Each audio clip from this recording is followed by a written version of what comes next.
Hashtag Zulu time. Bro, I already pushed record. We can't talk about my grinder handle. Hashtag Zulu time. That's his handle. That's for Andy Stump.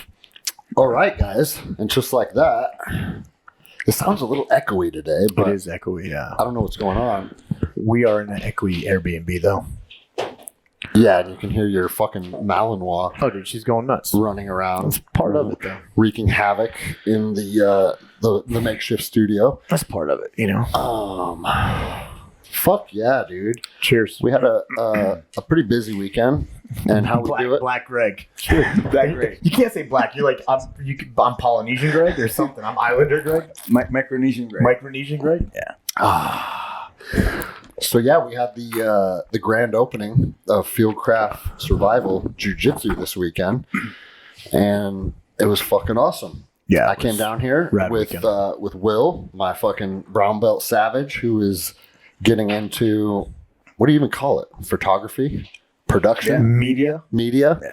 And kind of helped out and fucking helped do some of the media stuff with Glover's guys. It was just a good weekend. It was fucking, to tell you the truth, it was exactly what I expected. Yes, for sure. You know?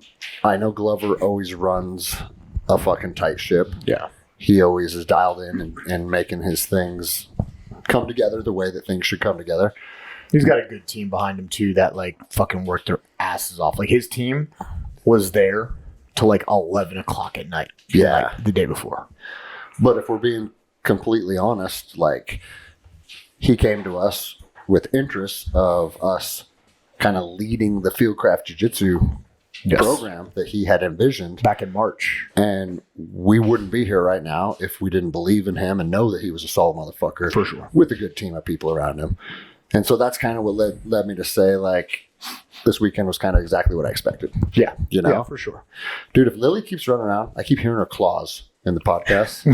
Make her fucking plots on the couch before I get fucking... She's got new dog toys. That's not hers. She's fired the fuck up, bro. Fuck, This is what dude. you get with Endless Endeavor podcast.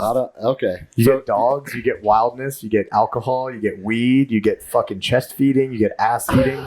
Well, we're in Salt Lake City, so tonight there's no weed. I'm surprised you didn't bring any with you, bro. I went cold turkey on weed. Oh. Yeah. Nobody likes a quitter. Bro, here's the deal. I know the deal. It's okay. No, here's the deal, though. You know me. I am an all or nothing human. I know. I'm all in or I'm all out. Yeah. And that's with jiu-jitsu. That's with women. That's with fucking substances. Everything in life. That's with the military. It's like I'm all in or I'm all out. Yeah. And I used marijuana. Initially, I was just using it to sleep. Yeah, because I was going through insomnia. That's like... I use it to sleep. And I'd hit a joint a couple times before I went to bed.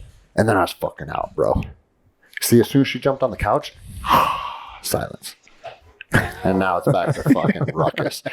But, and I can say, like, hey, it was for sleeping.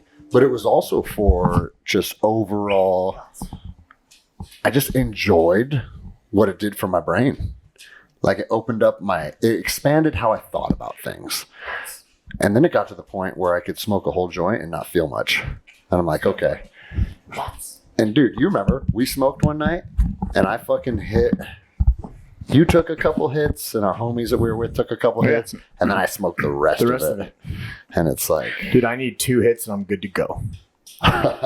2 hits and I'm good. And yeah, so I just realized, like, oh, in your mind, you still say I use marijuana as just a mechanism to go to sleep.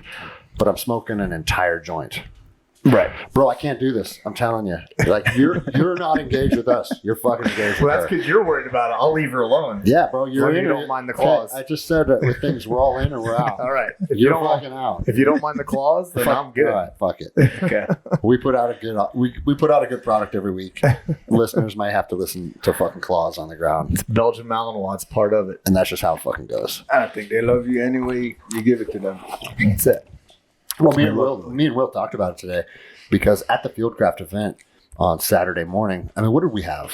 200 people there throughout the course of the day? At least. They had I know the guy said he had 200 hot dogs and 200 hamburgers, and he burned through it by like 12:31. Yeah, but there might have been some fat piece of shit eating 2 or 3. Yeah, yeah, maybe so. But I mean, there was at least 200 people there, easy. And dude, a lot of those guys there were podcast fans. Yeah, Because I got talked to by a lot of people that enjoy the podcast. How many people did you see there wearing your shirt? Bro, A ton, lot. bro. A ton. It was cool, Yeah. man. And a lot of those people that came up and talked to me about like being fans of the podcast, one thing that they said, they're like, man, one thing I really love about your show, I heard this a few times on Saturday. It's like every week you don't really know what you're getting into. Like sometimes it's solo, sometimes you have guests that are serious, sometimes you have guests that you're fucking drinking and being ridiculous. Yeah. And it's like people enjoy that, you know, because For sure. they're just on a journey with you. Where are we going today? Well, you'll fucking find out. I think a lot of podcasts, and the truth is, if you look at the gold standard of podcasting, it's Joe Rogan. And Joe Rogan is all over the board. It's like, hey, however I feel is how the episode's going to be. Right. And I think And that's his just guests, too. His guests kind of drive the vibe as well. Sometimes it's comedians and they're fucking partying, and then sometimes it's like serious fucking shit. And I don't know, man. I think that's that's the gold standard. So it lets you know that people enjoy that, right? Yeah, for sure. But what I find out to realize, like through talking to a lot of people, they have a relationship with you. Yes. Well, I mean, it's long form conversation.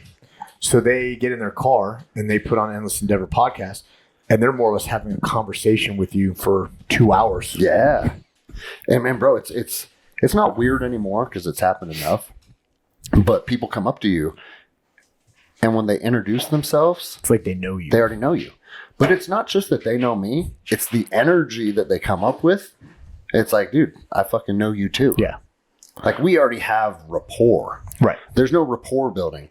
They already believe in me, so the energy they give me makes me believe in them back. Well, right. And Because I like it, bro. they're bought off on you. They wouldn't be listening to the podcast if they didn't identify with your values.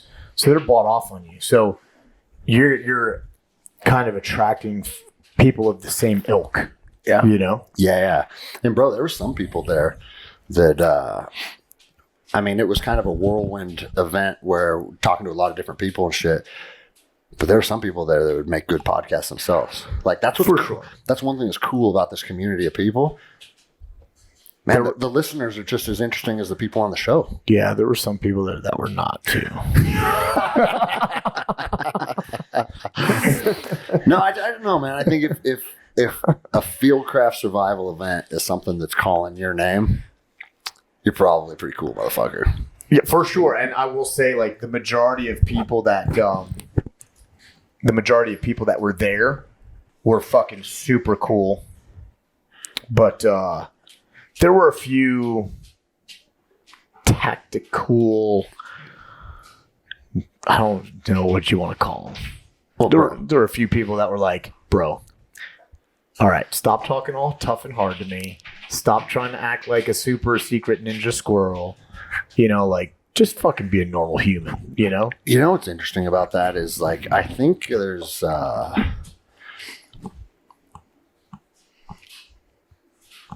bro, I'm literally about to stop the show and start over. You're fucking consumed by her, dude. Because you're gonna go nuts. He's making noise. Yeah, fucking things clawing. You can barely hear it. Oh, bullshit. That's all you do here, dude. You right, Will? Production guy? That's all you fucking hear, dude. There was a lot of people that fucking... what was that? I don't even know what I was fucking saying because I can't concentrate because your fucking dog's running all over the place, dude. He's wild, bro. You're talking about people that follow you on the journey. And I think for me, from my observation, they solidify it when they show up with that Endless Endeavor podcast shirt. For sure. No one's coming to save you. Yeah. A lot of those shirts. Well, then the other thing, too, is like a lot of people wanted to talk to you. And I even got it, too, because they've said, you know, oh, man, I've listened to you on Greg's podcast a lot. Oh, yeah. That's what we were saying. They're not grateful, but they want to like come up and thank you. Yeah. Like you've actually enriched their lives. You've gotten them. Look, Sam's the perfect example. And I actually messaged Sam this morning, like, hey, bro, Greg and I were talking about you at dinner last night. I didn't know your story. Fucking right on, dude. Good on you. Because like someone like him, and he and I spoke a little bit this morning. And he's like, dude, you know, I was faced with this decision. And I look at my wife and my kids. And then like, in the back of my head, I hear about what Greg Anderson did. Yeah. And like, how can I succumb to this? How can I secede to this? That's fucking not what we are. Yeah. You know, he gave me the courage. And bro, Will snapped a cool picture of me and him. Yeah. And I sent it to the girls and I was like, listen, this was the most powerful moment of the night for me. Yeah. Because, and I'm not going to tell his story on the air because that's his story to tell and I don't know what he's comfortable with. But he had to make a very, very serious, life-altering decision. Yes. And that could have been catastrophic for him. Very, very likely could have been catastrophic to his career and to his livelihood and to his family. And he fucking said, in that moment, I thought about you when you were confronted with your decision. And I said, you know what? I'm going to stand behind my beliefs. And he goes, and the cool thing about his story is, just like you said earlier, some of the guys show up and they just want to make you feel like they're a badass. Right. Right. And it's like, bro, some of us are badasses all the time. And then some of us are, or I should say all of us have our moments where we're badasses and we have our moments of weakness too. For sure. So instead, like you said, the guys come up and they want to fucking talk about being tactical, posture, and peacock a little bit. Bro, like, this guy looked at me right in the eyes and he goes, and bro, like when I was confronted with this very difficult decision, I was kind of wavering. I was like, man, I'm having a hard time standing my ground and being strong. And bro, you wouldn't be human if you weren't. That's right. If you weren't concerned about the livelihood of your wife and children, yeah, you would not be fucking human. But those are the hard decisions. Well, and that's what made me respect his story because he's like, he ain't coming up telling me like, oh, this or that to try and sound like a badass. He's telling his story because he believed that through hearing my story and following my journey and understanding that sometimes when you have to sacrifice things to stand behind your belief is important. For sure. And he's like, I had to go look at myself in the mirror and ask myself where I stand. And he goes, and thinking about you and the things you talk about, it helped empower me to stand behind the right decision. And it's like, bro, that's what the podcast is about. But you know what? Also, like, look at what he was blessed with by doing that. And again, one door closes, another opens. Yeah. So we make our own luck. We make our own destiny. We make our own fortune. And bro, you like know? A lot of people, I've talked to a lot of people and more recently where it's been over the last couple months where it's like, hey, COVID was a blessing. Yeah, for sure. I told you it made me a better father. Bro, it did a lot of good. It made me a better parent. And you know what it did for me more than anything? You can take away the fucking like the video and and people, the GoFundMe. Like, sure, like or my studio, my jiu-jitsu studio grew tremendously as a result. Maybe partially as a result, but your jiu-jitsu academy grew also because you started running it like a business. Yeah. We talked about that. Of course. We talked about it. We fucking we brainstormed and collaborated on how to make your jiu-jitsu go from 25 students to 220. To now 220 students. Yeah. You know? And there was a lot of things that you weren't doing that you and I discussed, that you implemented, which, did you get some notoriety from the video and all that stuff? Yeah, sure you did. But that's not the main cause of your No, growth. it was a collective, for sure. But you know what I think the biggest blessing in COVID was? Man, it gives us a clear understanding of where we're at in relationship with the United States government. Yeah, for sure. Like, but dude, we're going to get our booster tomorrow, right, guys? I mean, number what? Fucking 7 or 8 booster? I don't know. But and it's an interesting place to arrive at because, you know, you and I both sacrificed. You can say sacrificed. We got paid for it, so whatever. But I mean, I should say we dedicated a lot of our adult life to fighting the wars, to serving as government agents. For sure. And look, you know, yes, we did get paid for it. Yes, we did volunteer for that job. But it also is a sacrifice. And we don't see it that way. We don't see it. But how many holidays were you not home with your family, with your wife and kids? Well, bro, it got to the point where Christmas, birthdays, whatever, it didn't really matter. It didn't matter because it was just another day. Man, I missed almost the first year and a half of Jackson's life. Yeah. But again, I don't want to say it didn't matter, but at the time, it kind of didn't. Like, that's what I did. I wasn't put on this planet to rear a tiny infant. I can't chest feed. Yeah. We're throwing that. But you know what I'm saying? Like, he didn't need me. He needed his mom. Yeah. Right? So I went off to war. I went back to war. You know, but like, it is a sacrifice. And then look what happens to our bodies and our brains, you know, and like, we get fucking chewed up and spit out. Well, and that's where I'm going with this, is that what the COVID era did is it really opened up the eyes of people that were willing to see and listen and interpret what was happening in real time and realize, like, oh, all these motherfuckers that are sending us to war and that are fucking manipulating us with the media and all the shit that really fucking like dictated our entire youth. Right. It's all full of shit. These motherfuckers are not our friends, man. No. They're the most corrupt, vile fucking pieces of shit out there. And I think I can interject in this part now because... Please, interject as much as you can, Will. I fucking love you. Where I come from, we're very patriotic. So, for example, when I came out here, I worked for municipality because we're public servants.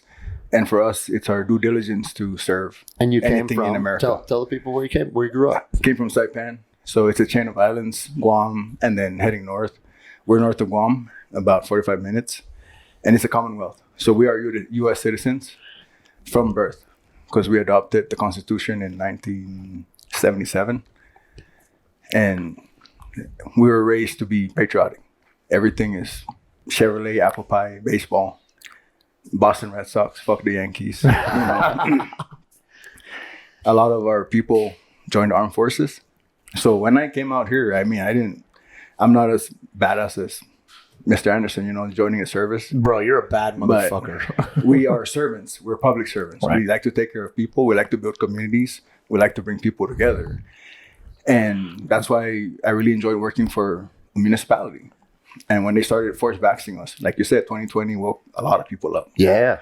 It woke me the fuck up because the same people that I was trying to thank, now I want to bite the hand that feeds me. That's right. Yeah. You know, and then just in that same time, I was moving up north and I found your gym. And the same time, you got fired. Yeah. Right then and there, I said, this is my fucking team. Well, that's what you said. That the speech at the fucking bonfire last couple days, you're like, that's my motherfucker. Yeah. This is my motherfucking gym. Yeah. These are my motherfucking people. You know, it was an awesome story. And bro, Will, like the truth of, you know, I talked about this again last night with guys at the grand opening. It's like, dude, sure, I did a bunch of deployments and I served in combat. And it's like, I was fighting dudes in Ramadi. I was fighting dudes on the streets of Ramadi on the other side of the planet. And for what, really? Right? And at the time, it was fun. It was exciting. And I enjoyed it. Don't get me wrong. War is a fucking hoot. Like, it's fun, man. There's nothing that matches it. There's nothing that touches it. But the truth is now that I realize, like, sure, I did that. I enjoyed that. It was a wild period of time.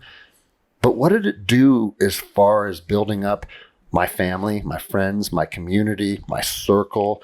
Yeah. You know, what it did do is it gave me personal resilience and personal grit. It taught me how to face adversity. It taught me how to overcome fear. Like, it gave me a lot of good attributes. But you know what's more important than anything we did in war is watching you run our kids program at Electric Jiu Jitsu. Because that's our backyard. That's our home. But you are serving the community of the people that live next door. You are serving the community of the kids that go to school with our kids. And bro, that's what we need to be doing. These motherfuckers are sending all of the strong men that think we're doing the right thing all over to do their fucking bullshit. Right. We need to be doing it here. And what we need to be doing here is building our communities into being strong, resilient motherfuckers. And it's exactly like Glover talked about. That's the mission of Fieldcraft. Yeah. And he said it in the grand opening speech. He goes, you know, this is Fieldcraft's mission here in Provo, Utah. And he goes, but Greg Anderson's doing it in Granite Falls, Washington. Right. And you did it in fucking Mandeville, Louisiana. If we would put our energy into our local community. Our local communities. That's where the power's at, man. I mean, that's why I almost teared up yesterday, because as Glover was speaking, I just felt it. Yeah. Like, we're all on the same team. Yeah. I'm a tentacle of that team. Yep. And I bring a whole demographic behind me. Yeah. Of people that believe and some people that need to be informed. Yeah. You know? So I was really like touched, bro. Yeah. I mean, you saw me when I got up there to give my speech, bro. Yeah. I started choking up, dude. Like, because I saw you diverted it by saying Lily was the show. Yeah. Exactly, I see bro. what you did there. Yeah, fuck yeah, dude. Well, you got to make fun of yourself. Yeah. But yeah, I mean, that's the thing. We pour our hearts into this. But also, like, and Greg, you and I have talked about this. We can't discount what we went and did overseas, even though the people that we were doing it for were full of shit. Because what we did overseas has shaped us with our experience to then build what we built. 100%, and bro. Bring in people like Wil, and bring in people like I've brought in at my academy, and to connect with guys like Mike and do this. And if we didn't have that, if we hadn't done that, that would have changed our trajectory. Bro, I talk about it all the time on the show when this topic comes up. And this topic is becoming more prevalent because I think more veterans are coming to terms with the government we went to war for is the enemy of the people and a corrupt, money laundering bunch of fucking old pieces of shit. Massively. Right? So a lot of veterans, when they see that, I think it kind of hurts. It stings a little bit because it's like, fuck, man. Not only did I dedicate my life to this. Well, what did we do this for? We did this for pieces of shit that are robbing us. And a lot of our friends were fucking killed in the process. And that's a tough pill to swallow. But what I always land on is this, man. I volunteered to be there. For sure. So regardless of propaganda or what I was sold or be all you can be, at the end of the day, I was a full-grown man. Sure, I was 17 years old. But also we didn't know, you can't judge what we went and did on what we know now. No, but that's what I'm saying is I made a decision to go do something and I did it. And regardless of if it was right or if it was wrong or if the people I was serving were corrupt or they weren't, at the end of the day, I made a decision and I did it. And this is the outcome. Right. I can't allow that to be something that haunts me. No. Or makes me sad. Discounts what you did, what we did, and you can't, because you can only take it on face value of that time when we were there.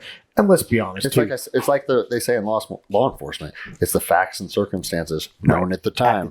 And that's what we were operating off of. And let's be honest too, like for me, I had a duty to serve, but more than anything, like I hated bullies and I wanted to fucking go fuck bad guys up. That's the long and short of it. It's not like I had some patriotic duty to go do this. I wanted to go fuck bad guys up. Yeah. That's it. I was a wild fucking motherfucker that needed adrenaline. I wanted to go fuck bad guys up. Except maybe you were the bad guy. Well, fair enough. Well, exactly. It's a different perspective from like the islands, from growing up and watching. Like, I always believed that we have the biggest July 4th, Liberation Days. Yeah. Humvees, CJs, like Willys, the whole shebang. C-130s, people jumping out. They'll fly low across the water, sunset. Shit coming out the back, boats fucking exploding open. And then they start picking up people and then they come into the beach. Oh, no shit, yeah. That was cool shit growing up. Yeah. Now I know that was advertisement. Yeah, of course. Yeah, for sure, absolutely. We want you motherfuckers. Yeah, that's right. It's a recruiting tool, bro. Yeah. It's fucking all those eating demos, man. MREs. Yeah. Everybody junior high wearing fatigues. Yeah, all those demos are recruiting shows, man. But hey, I always say this caveat too when this topic comes up. If I had to do it over again, man, I think I would. And you know why I think I would? Because it turned us into the motherfuckers that we are. And without those experiences, well, then that's it. I don't think we could be the motherfuckers that we are. No, for sure not. And now we see these elite cocksuckers at the top for who they are. And guess what, motherfuckers? You turned us into savages. And one day, that's going to bite you in the fucking ass. Yes, for sure. Because we aren't afraid of warfare. We aren't afraid of violence. We know what taking another man's life feels like. We know what it feels like when another man tries to take our life. And you know what? I don't really fucking care. I kind of like it. I kind of like it. That's right. Makes me feel alive. It didn't really bother me. And like, I talk about people all the time when they want to hear what war was like. And I say, I'm not trying to turn this into like a big dick contest or sound like a badass. It didn't really scare me. It was fun.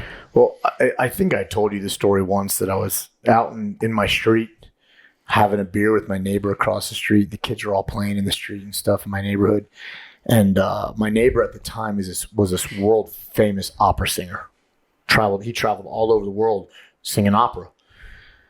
And we're having a beer, and he's like, "Man, so you like did all this stuff and like in Iraq and like all these places?" And like, I was like, "Yeah." He's like, "Man, that sounds terrifying. Like you must have been scared." I was like, "Look, I was like, I don't want to sound like macho, but not really. Like it was just what we did, and we came to terms that we knew what the cost of it was, and we just did it." I said, "You know what's really fucking scary to me? You know what really fucking scares me?" He's like, "What?" He's leaning in, listening. Just thinking you're going to drop this fucking profound knowledge. I'm like, "You know what's really fucking scary to me?" As I said, putting on a leotard and standing on stage in front of 500 people and singing in Latin. Yeah. Without a microphone. And he starts laughing because that's what he fucking does for a living. I was like, that terrifies the fuck out of me. I said, if you told me, hey, there's a house around the corner with 4 terrorists with AK-47s in it, Let's go. I'd be like, fucking roger that. Let's do this. You know? Yeah. Or 4 homeowners that lived in Fallujah.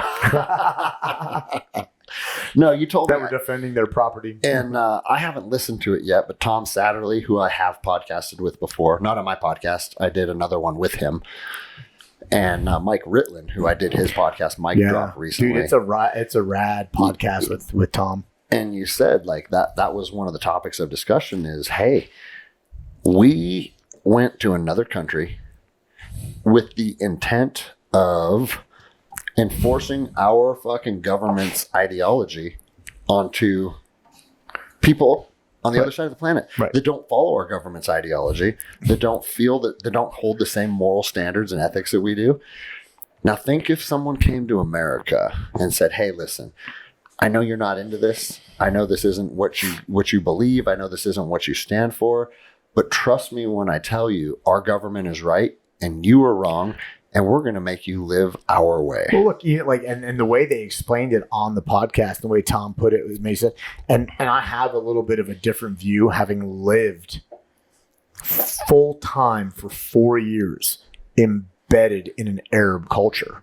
I lived in the UAE on the local economy, not in a compound, not with Americans, on the local economy. I lived in the UAE for 4 years, and so I have a little bit of a different view on it, but Tom was like, imagine the Chinese decided on their own while in China, you know what, we don't like the way the Americans are treating each other, all the homeless and the genocide. We don't agree with their democracy because it's fucking their country up and everything's going to ruins in their society. So we're going to go over there and institute communism because we think they're spreading something bad around the world. And so that's a better form of government. Right. So they go into Mexico and make an agreement with Mexico, and then they invade us because they're doing the right thing. Yeah. According to them. We would be the dudes in masks running around, planting IEDs, and fucking killing motherfuckers. Well, I actually swore to never put a mask on again. So a black ski mask. A black ski mask would work, No, and it would be a good time. And we'd be building IEDs, and we'd be fucking we'd be building sniper hides. And, for sure. And it would be fucking awesome, dude. It'd be awesome. Well, and we can talk about this now probably. I mean, I think we probably talk, but like there's a reason, and a lot of our experiences have shaped it. But like when I used to tell people, like, if civil unrest came, if we ever got invaded, if anything serious ever happened, I am already positioned to be the warlord of St. Tammany Parish. And guys, no, I'm serious. Like me and my team, the boys, we already had it pre-planned. Who was doing what, who was getting what, and who was going where. Like we had a no comms plan, everything already set. Like I was going to run the fucking western half of St. Tammany Parish, and we had enough ammo and explosives and armored vehicles and shit to do it. And it might not even take that much, to tell you the truth. No, it wouldn't take it much at all, bro. Wouldn't take much at all. Like most people are not prepared in any sense of the word. No. When it comes to that. No. And anyone there that had the capability to resist us was on board with us. Well, bro, and that's all the switched on motherfuckers. That's one of the most interesting things about this. I actually saw a meme, or not a meme, it was like a news article across one of my social media feeds. And it says, study reveals that physically strong men tend to lean towards conservative values. Oh, you don't say. Ding, ding. What fucking scientific test did you have to fucking to get to conclude that? Hey, everybody's shocked right now. Wow. And bro, that's one of the weirdest things about all this is that the world's so out of alignment right now that a man like Gavin Newsom, whose shoulders slant down at a 45-degree angle and his arms are as big around as a garden hose, like that motherfucker would last 11 seconds in combat with me. Yeah, maybe not even. and they're making policy that you have to follow. Yeah. That's how out of alignment we are with reality right now. Yeah. The weakest people to ever exist think that they have an equal vote. Yeah. And the truth is, we don't. And dude, I saw a thing on Instagram this morning, and it was a guy, and a woman asked the guy, said, "Hey, are men and women equal?" And he goes, "Of course not." He goes, "Not only are men and women equal, most men aren't equal. Most people aren't equal. We all have different strengths and weaknesses, and some people are extremely talented and extremely powerful, extremely strong. Some people are extremely weak and they have no capabilities and everything in between, and that falls for men and women." And he goes, "People aren't fucking equal. Nothing's equal. Right. Look at the universe. Nothing's fucking equal. Two lions that want to fucking take over the pride, one wins and one loses. That's right. We are not equal. The universe is always in a power struggle, and the strongest survives. That's how it's always been. Until 100 years ago, we somehow allowed these weakest people to fucking strive. Here's the fucked up thing about it. If a weaker man can manipulate the system to be able to have power over men like us, historically, you would imagine it would be a man like Jordan Peterson, right? Like somebody whose brain is operating at a very, very high level. So he may not have to use his physical prowess. Right. But he uses mental. He is witty, and he can build alliances, and he's smart, and he's articulate. Those type of people can also rise to the top because they hold a different kind of power. They have a purpose. That's what I'm saying. But they hold a different kind of power, right? Sure. We got people in charge now that are fucking retarded and physically weak. Yeah. So what the fuck is going on? Well, and we just allow this to continue, dude. I mean, the commander-in-chief is the best example of this. Oh, my God. And, bro, and I'm not fucking hard on... If you think he's a good president, we've got to get your brain fucking checked out. Nobody that's listening to this podcast thinks he's a good president. But this isn't just because he's sick. He's clearly sick, right? And I'm not saying that to give him a pass. But he's a corrupt career politician. But that's what I'm saying. He's been a lying fuck for 50 years. Oh, absolutely. And we just allow this to happen. Men like us just allow this to happen. And then you look at where our country's at, and we all have to look at each other and just say, duh. And at the end of the day, it's going to fall on us. Well, and I think it also goes back to these people. It's like the whole, the high school bully and the high school kid that got bullied, right? People who are truly physically strong, men who know how to fight, who know how to kill, who understand war and conflict and violence, they are not bullies. They're the opposite. They're also not craving power or craving attention. Yeah. Right? Whereas you find the kids that got bullied in high school and they now want that power over other people. So they go become cops and they become bad cops. Or they go become politicians, they become bad politicians. Whereas if you put men like us into a politically powerful position, we would not abuse it because we understand what it's like to be truly powerful. Well, also men that build capability and build real, tangible businesses and communities. Like Andy Frisella talks about this all the time. When he's considering a presidential run in 2028, it's going to be a pay cut. Yeah. It's going to be something that he doesn't enjoy. And he's like, I'm going to go in there. I'm going to do 4 years and I'm going to get the fuck out of there. I hate to say it, but that's the same thing Trump did too. You know, Trump knew he was taking a pay cut. Trump knew his life was going to change negatively. Of course. You know, but he believed in the mission enough. But what I'm saying is if a man is drawn to it out of purpose and has an understanding like, this is something I'm going to go do. Right. Because it needs to be done. Not because I enjoy it. Not because I want to fucking have a new career. No, for sure. I'm just going to go do this and try and better America. And then I go back to my fucking farm. Right. But he's also a truly powerful man too. Of course he's a powerful man. I'm not saying he's not. And you let him know when he's coming here next week if he needs a gun. Yeah. All right. Yeah, you got it. He's probably flying privately. Of course he's in flying Salt Lake privately. City. He hasn't flown commercial in like 10 years, dude. All right. Well, And bro, I mean, I'm here to tell you, the day that I am financially well off enough to never walk through a TSA security line again, privately is the way to go. I'm fucking done, dude. Yeah, I'm done. flying privately is the way to go. I mean, shit, just the little flight you took with me, you know the deal. Yeah, bro. Flying privately is the way to go, man. And like, Oh, so if he's flying privately, he can bring a gun. That's going on the vision board, my vision board. yeah, fuck yeah, bro. Bro, that was part of my thing, you know, like fucking, what was it? It was like 2021 during COVID. I said, I'm getting my pilot's license. I'm buying a plane. And a year later from there, I was a licensed pilot. You know, I've got my pilot's license. And now we're just waiting on the plane. Now we're just waiting on the plane, you know? Bro, it's all going to happen. It's crazy. Like from my observation, right, from being outside of you guys and just.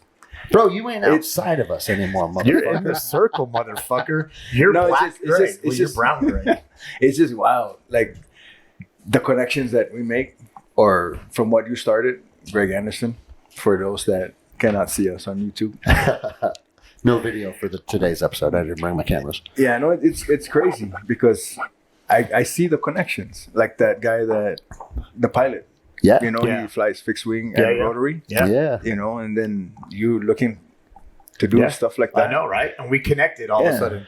He's like, dude, you need seat time? You need hours? Come on, man. Let's go fly. Fuck yeah. To dude. me, that's fucking America. On top of all these fucking flags that I see like every quarter mile here in Provo. I don't see this here in Seattle.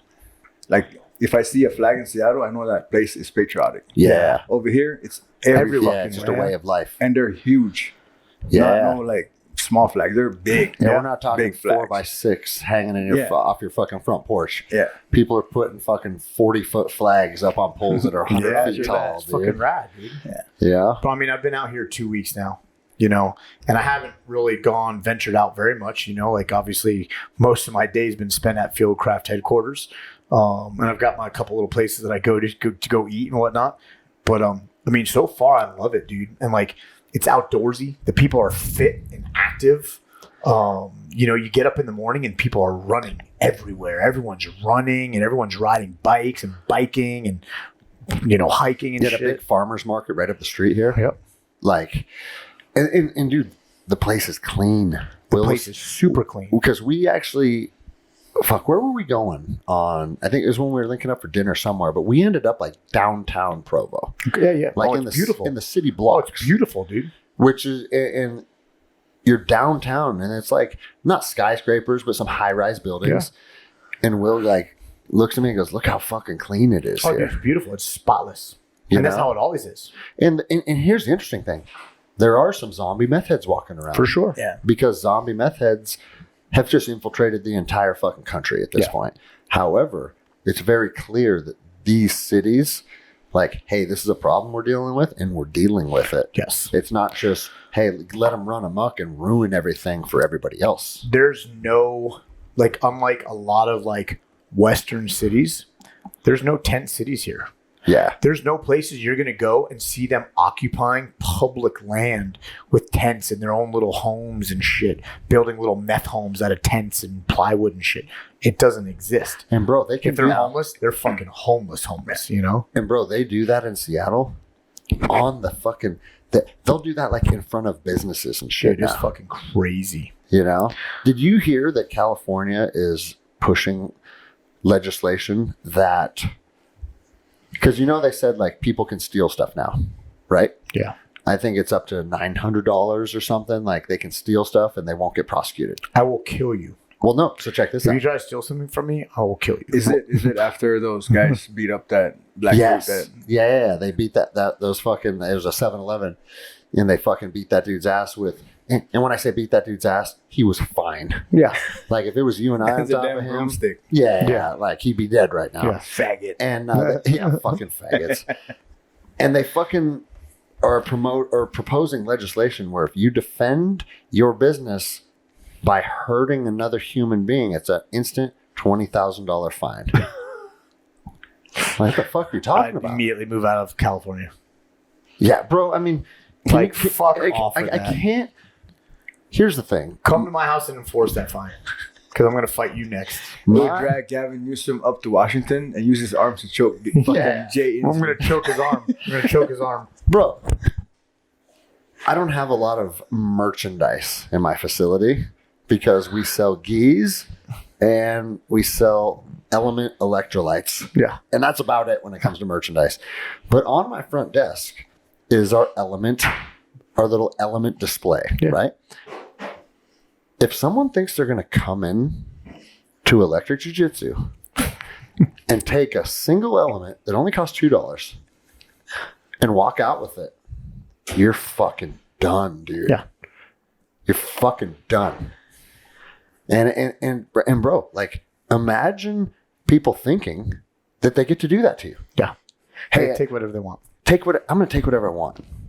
But shame on the men that have allowed that to happen. For sure. 100%. But now we're the enemies. Oh, I know. We're the enemies. God forbid we chase that motherfucker down. God forbid we take off through a rock patch and run up a fucking cliff barefoot to go fucking murder some meth heads that are breaking into our cars. Bro, I still got a bruise on my toe. I'm sure, bro. You fucking like... And I think it's like a bone bruise because You like it's you turned straight up African, bro. Like fucking ran through the fucking Sahara, bro. fucking chasing a hippo. That shit looked like the Twilight shit. I When know, it right? went around. Dude, It's like a blur. he fucking took I off. looked at bro. Joao and I said, "We stay here with the ladies." Bro, Lily was clawing her way up that mountain to get up there. bro.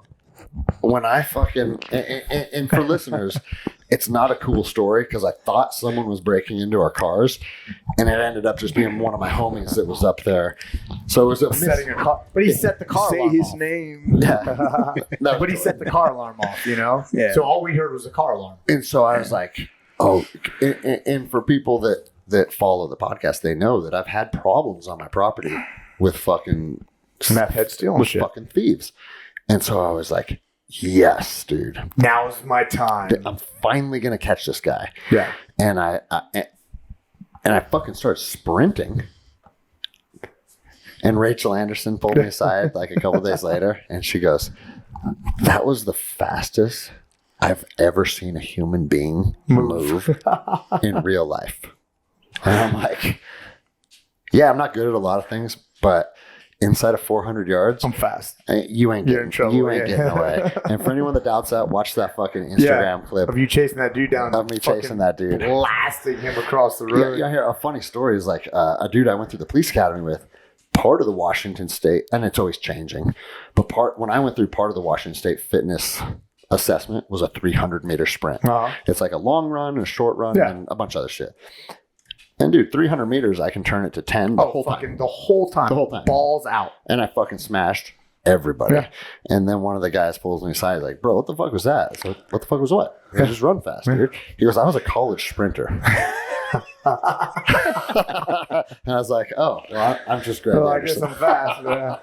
That's like I told you last time I had to run a PFT for the SWAT thing, you know? And I was like, it's 1 mile. I'm just going to run as fast as I can. I mean, we roll for 5, 6, 7, 8 minute rounds. Yeah. I'm just going to go as fast as I can for the whole thing. Like, what's it going to take? 6 minutes? 7 minutes the most? And I just I showed up late because I taught morning class. So they already started. And they're already like a quarter of a mile into the run. And I'm fucking kicking off my flip-flops, putting my sneakers on. I'm like, ready? Start me. And he's fucking started my time. I'm like, I'm just going to pass every motherfucker. Everyone. And I just sprinted basically for a mile.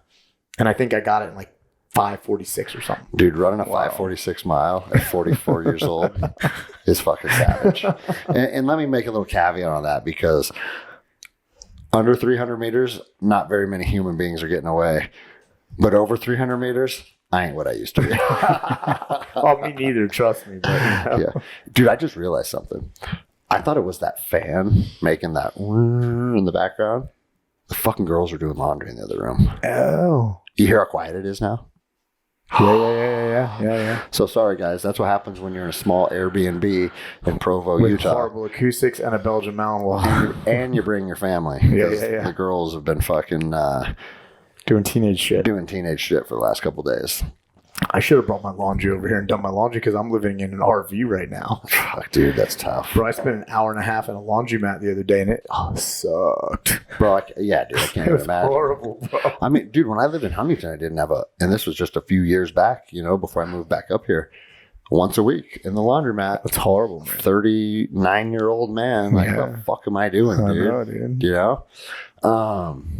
Well, bro, you know what? Let's unpack what the fuck you're even doing in Utah. All right. Like, we talked about the grand opening, and we talked about like kind of what's going on. But you, me, Mike Glover, we sat down literally 6 months ago. Yeah, March. And he came to us and he's like, hey, the Gregs, he was called. G1, G2. G1 and G2. I've realized that I run a preparedness company. And in his preparedness company, which has been very, very fucking successful, and he's doing great things and it's been awesome. But he said, one thing I realized is that a fundamental thing that I am missing on the foundational level of preparedness is self-defense with your physical body and just overall Brazilian Jiu-Jitsu primarily. Physical preparedness through Brazilian Jiu-Jitsu. Yeah. And yeah, Mike's a white belt, but Mike...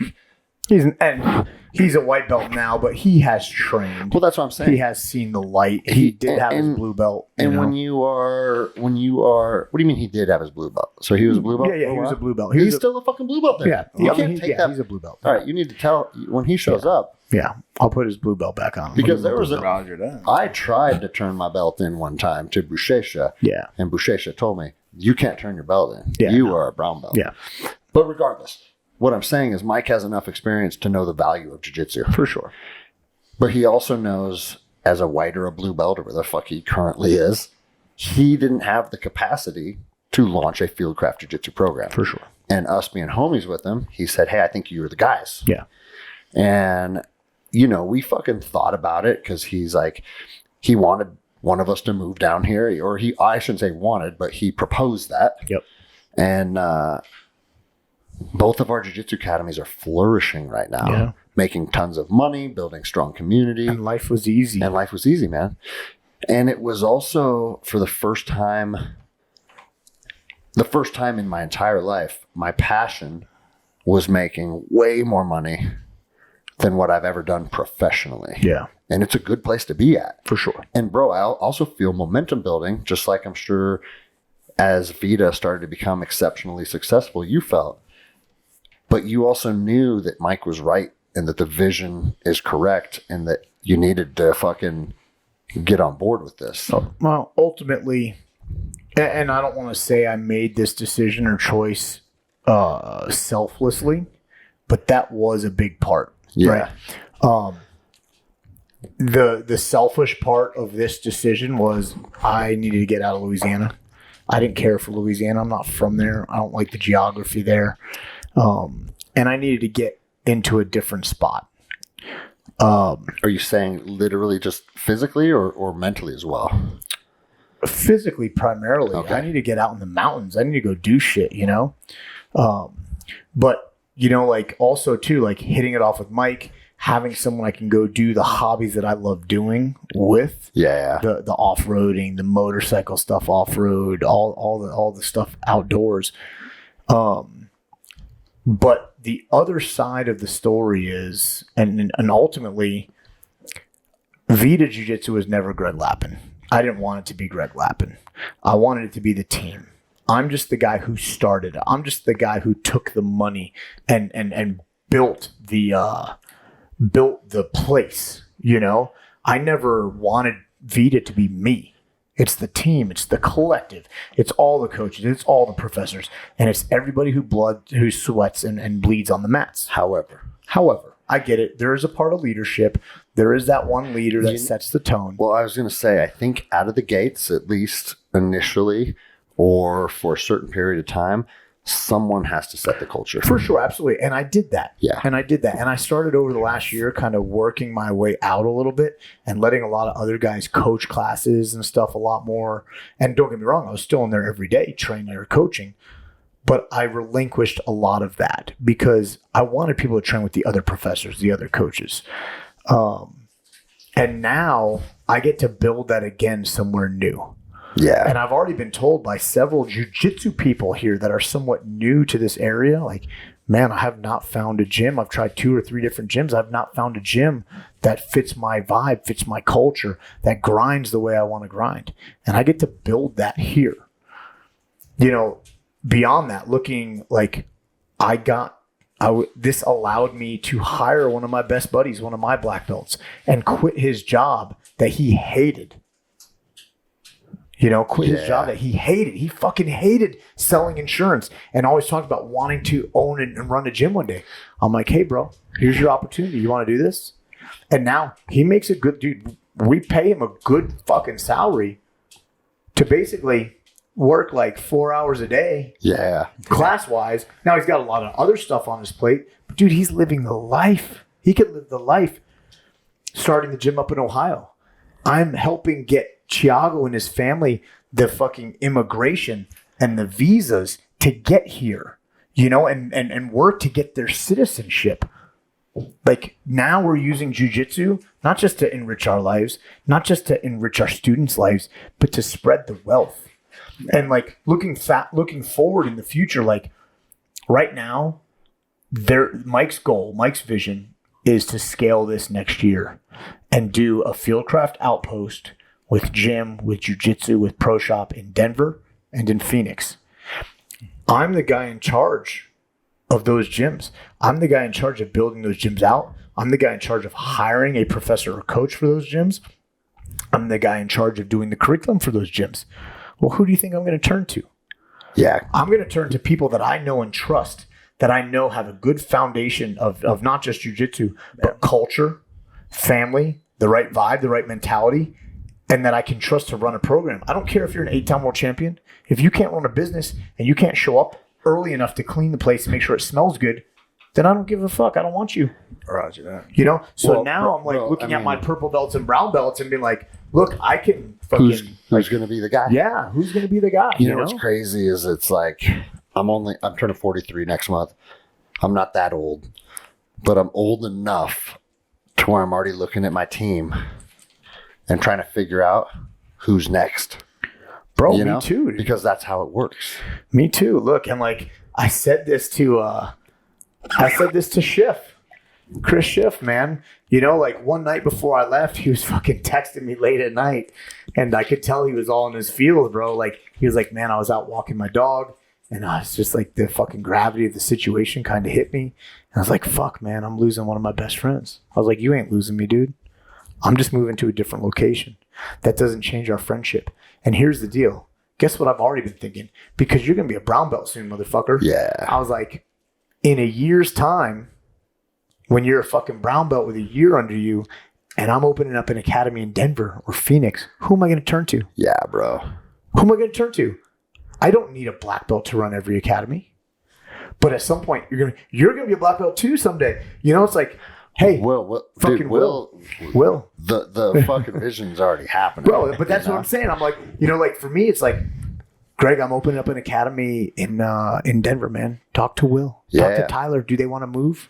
You know, hey, Chris, I got an opportunity for you in Phoenix or Denver, bro. You know, it's like, and now it's like, and honestly, it sounds silly. It sounds idealistic. But that was a big deciding factor for me to even take this, because I didn't need to take this.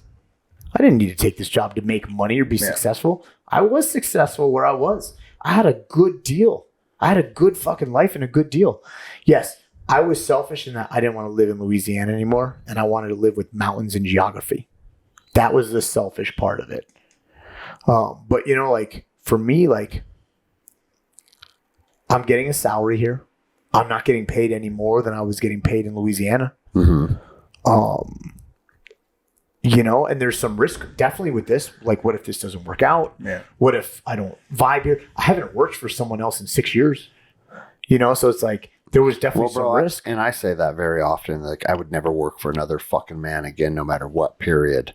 However, we caveat that. We always because caveat I could work for you, you could work for me, and there's a select few people and there are a select few people. Like my homie Rancher always comes to mind. It's like, and he was my team leader in Ramadi.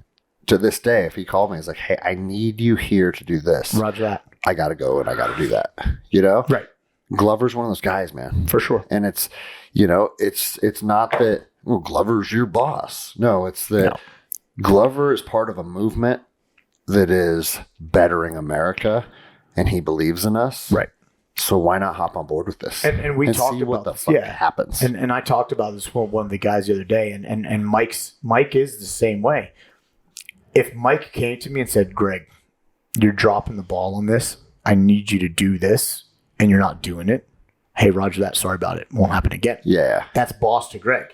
But then Mike and I are also like, I get that, and I get the difference, and there would be no ill feelings at all. Yeah. Right? Not that I would even ever let that fucking happen for one, but, you know, at the same time, Mike and I are like, all right, so we're planning a skydiving trip. We're fucking going skydiving. We're going motorcycle ride. Like, you know, like, we're homies, but I also know, like, if I fuck up, I'm going to get the boss talk. Yeah. If I get the boss talk, it means I fucked up. I fucked up. Yeah. You know, it's like, and I don't want to do that. And, you know, I don't know if I told you this, my entire gym flooded the other day. The new Vita flooded? The new gym flooded completely. What happened? One of weather the or water fucking interior fountains. One of the water fountains. Fuck, dude. Fucking busted. Did it fuck the mats up? Dude, the entire floor in the entire gym, water. They had to pull the sideboards off the mats, put fans and dehumidifiers, pull the baseboards off the walls to get underneath the walls. Wow. Everything.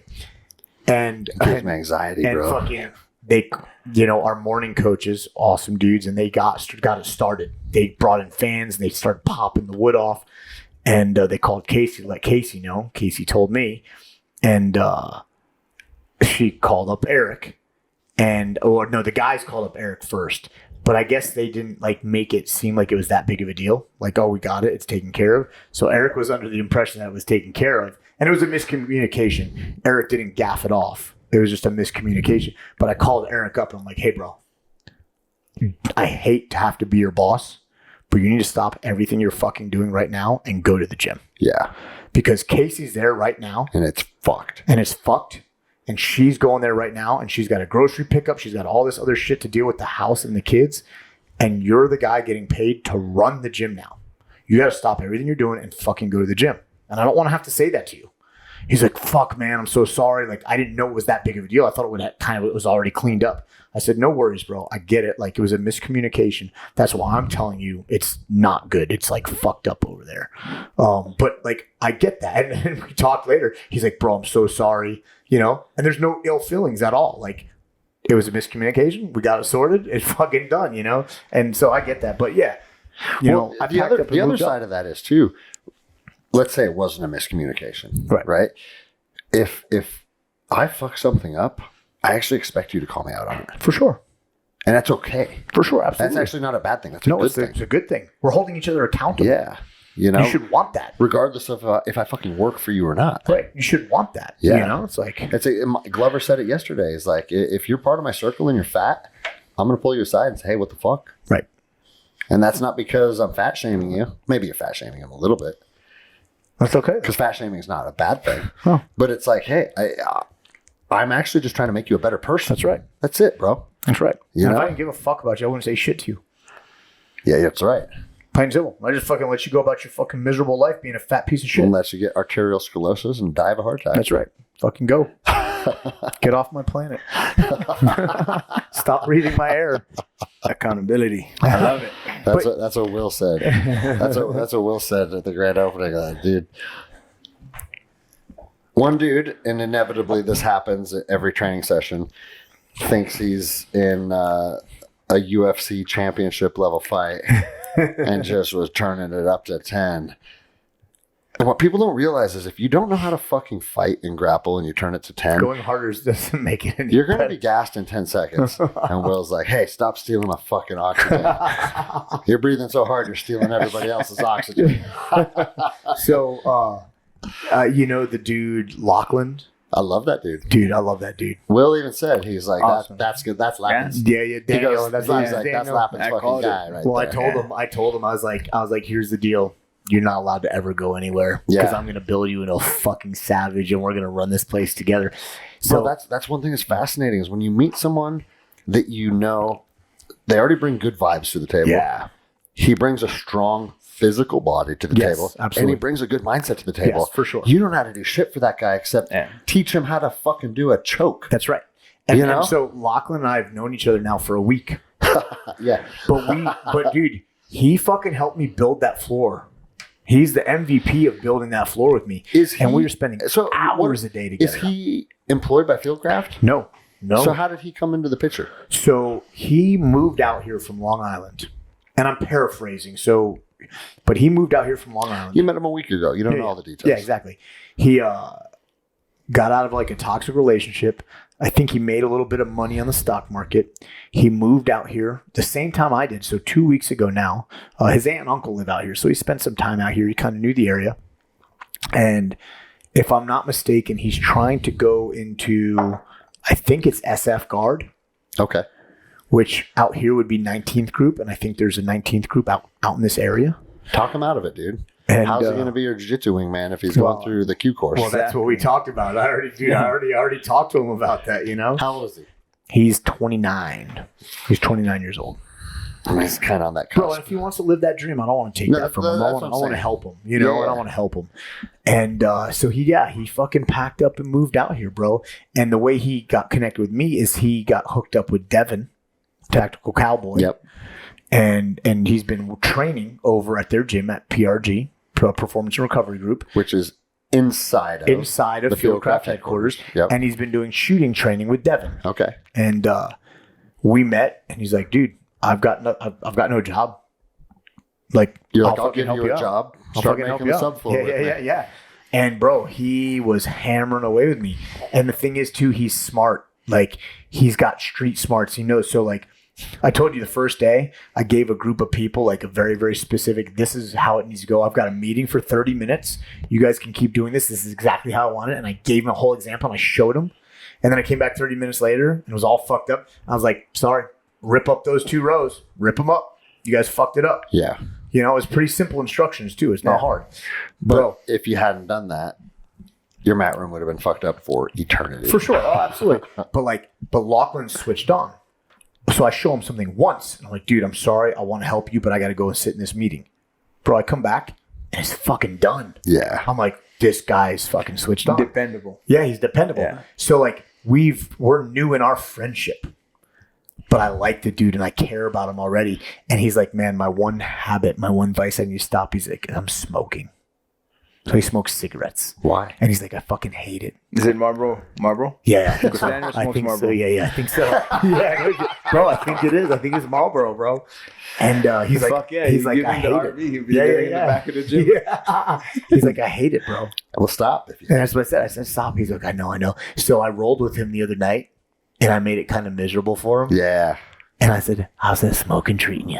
You know, I was like, I'm smothering him and giving him a lot of pressure. I'm like, how's those cigarettes? How's that smoking treating you? And he's like, fuck, man. You know, we finished it. But you know what? He loved it. No, bro, I got to roll with him too. And he is, He's tough, bro. He's a tough kid. But, He's but, a he- tough but dude. he's He's a hungry. fucking grown-ass He's man. hungry He's to tough. learn. You know what? We're in our 40s now. We can call guys in our 20s. They're kids. Dana White calls everybody a kid. So. It's crazy because I mean I saw him roll with you. Yeah. You know, and then that's why I was like, man, this is Daniel. Yeah. This is a prodigy. Yeah. It's crazy because we don't just cross paths for no reason. No, there's for a reason sure. why we're all meeting. Yeah. There's frequencies and energies, what bro. we're going through and what we're going to. Yes. We're all together for a reason. For sure, bro. 100%.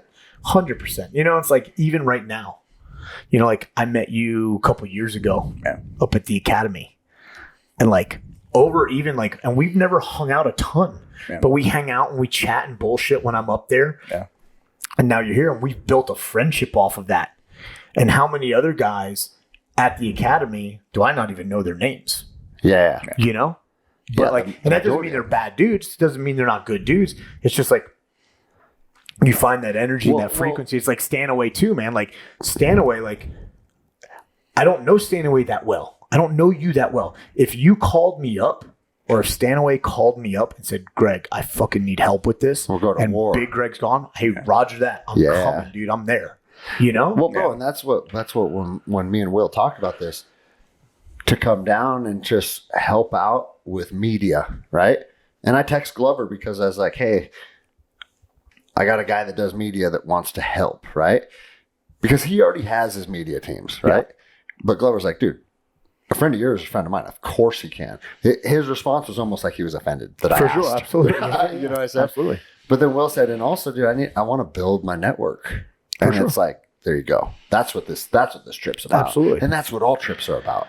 And dude, I tell people that very often, and we're kind of, maybe we'll go off on a tangent here, but it's a good tangent and people need to listen to this. Because like when my story started becoming big or viral or whatever you want to call it, I feel like I jumped at a lot of opportunities where I would get an email and it's like, hey, I see your story. I'd love to have you on my podcast. And it was guys like Andy Stumpf, Mike Glover, Evan Hafer, Andy Frisella. I flew all over the country nonstop for a year.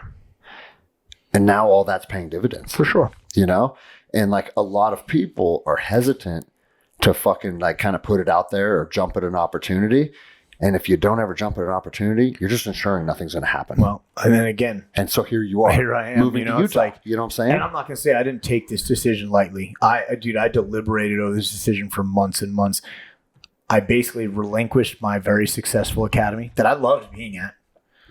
I moved away from where I've been for the last 20 years, which is comfort. I left my position on the SWAT team. I left my family for a decent amount of time. Yeah, they're not coming out for 4 months or something. Yeah. Yeah, you know, and then I'm uprooting my family for a job that they could decide in 6 months. You know what? Fuck you, Greg. We don't like the way you run shit. Yeah. You know that Greg Lapin guy's an asshole. Yeah, exactly.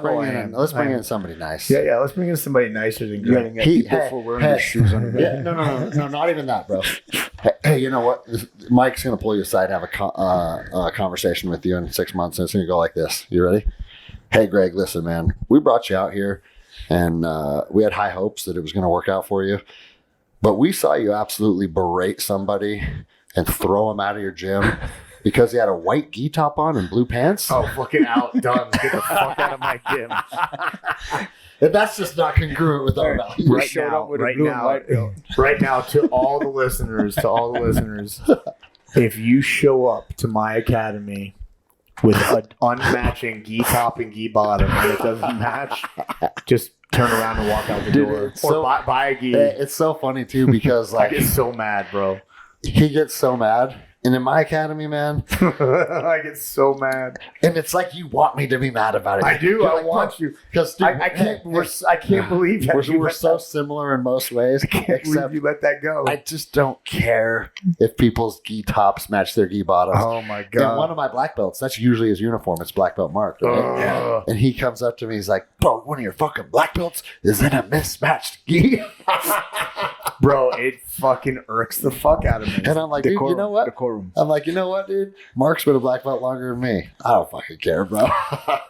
No, doesn't matter, man. Does not matter. So do not come to my academy with mismatched gi top and bottom. But we are so. Well, you're also, here's the thing too.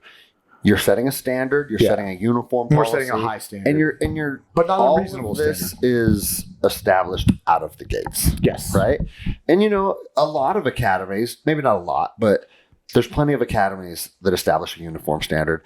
It's not something that's incongruent with the jiu-jitsu, the jiu-jitsu community in general. And for me, dude, I agree with you. I think white gis, blue gis, and black gis, that is what looks sharp. That is all I have in my wall locker. Mm-hmm. I typically wear white gis. Sometimes I'll wear blue gis. Very, very rarely will I put on a black gi. And I don't have any reasoning behind that. It's just kind of how I've fallen into over the last 20 years. I would have a problem if someone showed up in a hunter orange or a red gi. Right. It looks poor. It looks poor. It looks like shit. And it's why. Why? So yeah, are you trying to have a spotlight shined on you? You're trying to make a statement, right? Because, bro, you know how you make a statement in jiu-jitsu? You work the hardest in the room. That's right. You're jiu-jitsu, and you tap out everybody in the room. And I sat down with Mike, and Mike and I, and I gave Mike what I felt was the right way to do it and what I wanted, and he was in 100% agreement with me, and we see eye to eye.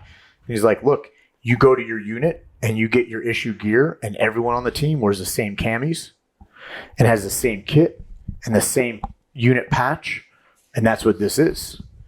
So, we're going to go IBJJF legal colors, white, blue, or black, and you're going to get a Fieldcraft white gi when you sign up. Our no-gi apparel, you're going to have to be in uniform. You have to be in Fieldcraft no-gi gear. No OnlyFans Craig Jones rash guards. No flowered fucking whatever wears some rash guards and shorts. You're going to be either in what if they're in a Greg Anderson Endless Endeavor? No one's coming to save you, rash guard. For visitors. Visitors all. Yeah, for visitors. But we are going to sell those. We're going to sell those in the retail shop. Hell yeah. Hey, buy this in the retail shop. But you can't wear it. But you can't wear it here, and you can't train in it ever. But you know what? Maybe you'll do Hawaiian Friday. Hawaiian Friday, yeah. Hawaiian shirt Friday. Yeah, but black multicam, the Fieldcraft black multicam rash guard and no-gi shorts are going to be the standard no-gi uniform. Which are not available yet. However, we got them, and they look fucking sharp. Badass, and they will be available. Though they will be being sold online. Well, bro, I'll tell you right now, because I posted just in my stories, I think you shared hey, this is going to be the Fieldcraft rash guard. Yeah. I got hit up by a lot of people. Oh, dude, me too. I'm getting hit up all the time. Where the fuck can I get those? When are they available? Those are for the Fieldcraft headquarters uniform. But if they're online, you ain't going to have any in stock. Because all of my students want them. Well, that's why we didn't sell any yesterday. Yeah. Because everyone was asking for them. They're not for sale. We don't have any. My daughter and her friend are walking around, and where can I get those? Right. Sorry. Sorry. VIPs. It pays to be a winner. Rash guards. Yeah.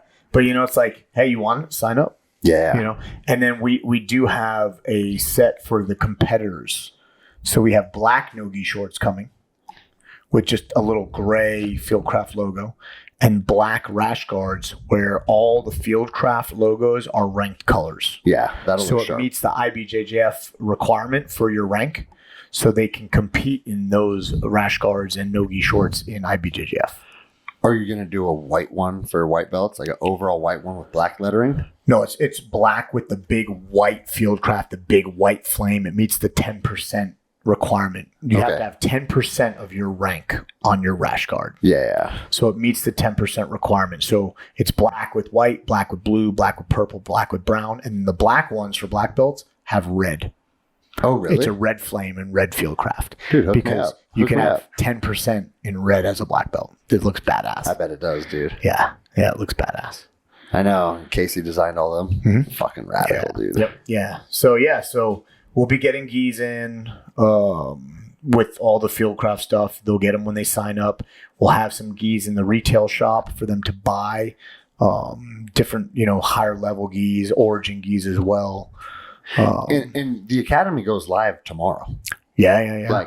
You're going to be teaching class tomorrow night to probably 3 guys. I'm going to be teaching class tomorrow morning, probably to nobody. So I'm hoping nobody shows up. So you can just go back to bed. And I can go back to bed. It's funny. We talked about that, and I said, man, like back in the day, it wasn't uncommon to go open the gym and nobody showed up. Right. And I remember, like, at the time, I'm like, oh, it's kind of nice. I'm just going to go home and go to sleep. Yeah.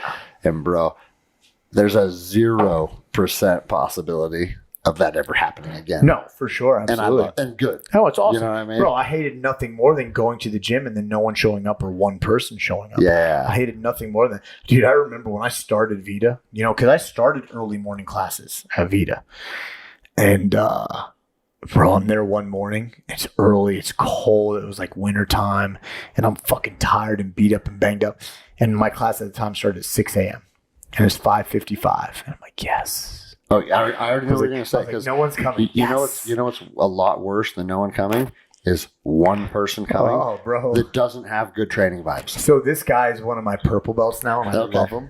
He's awesome. But at the time, he was all fucked up. He was a white belt. And he was all fucked up. He wasn't all fucked up, but he was a white belt. He was all fucked up. Well, he's a white belt, so he's all fucked up, right? It's like 5:55. I'm like, yes. And I'm getting ready. Like, I'm starting to turn lights on and shit. 5:57. Yeah. I'm sitting up at the front desk. 5:59. Yes. I'm literally getting up to walk to the door, and he walks in. And you're like, hey, and then you got to put the show on. You got to put the show on. Hey, but he's a white belt that weighs 300 pounds. Wow.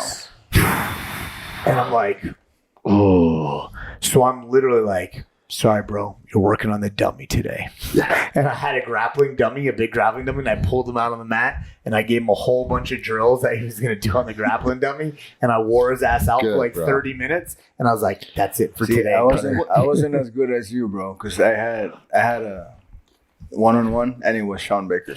Oh, man. He's the fucking carnivore man himself. Yeah, fucking death rounds. You do one-on-one? I said, yeah, I can help you out. Meet me here fucking Saturday. He showed up. I said, what do you want to work on? He's like, I want to work on throws. I said, what the fuck? No, bro. Like, you're 6 foot ass? Yeah. I'm going to be 6 foot on the floor. 6 foot from the floor. Yeah. So, look, my private lessons, the way I do private lessons is you have to bring a partner. Bro, if I teach privates, you have to schedule with a partner. You know what's funny about privates is I have people ask me, and you know what I say these days? I don't do privates anymore. You know why? Because you're going to get better jiu-jitsu jumping in with the team. Yes, sir. I agree and disagree. And here's why. So, a couple of reasons. When I started training under Thiago, a lot of the days that we trained, it was almost like a private lesson because it was like me and 2 other of the guys that I worked with the military. But that's because that's what was available to you. But still, I got so much more attention and detail because I had a black belt hovering over only me. And I got corrected on the spot with these little tiny details. So what you're saying is what it boils down to is that I just don't want to do that. Well, so yes, because I don't want to do that either. And I never did. Like, look, how many privates have I taught at my academy? Well, let me tell you this. A handful maybe in 6 years. Let me say this, because if let's say fucking Samurai Jake said, hey man, I'm finishing my triangle is hard. Can I get a private? Because he's there 4 days a week. Yeah. He's my uki. That's your blue belt that I like. Yes, he's my uki for kids class. Like, he is so invested in the gym that, bro, hey, you would do it. You want to schedule a private to tighten up your triangles? Let's go. Right. Yeah.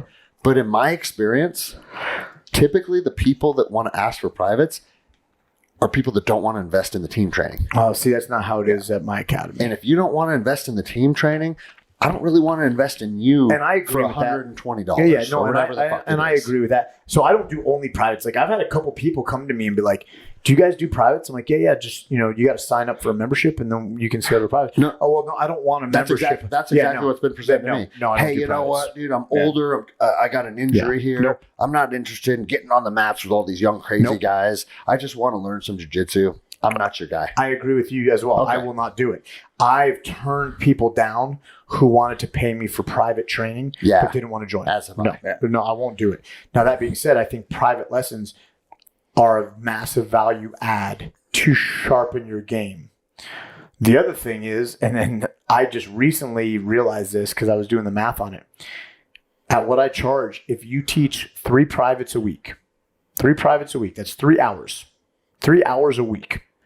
And like I said, my privates, I require them to bring a partner. So they are doing the moves and techniques together.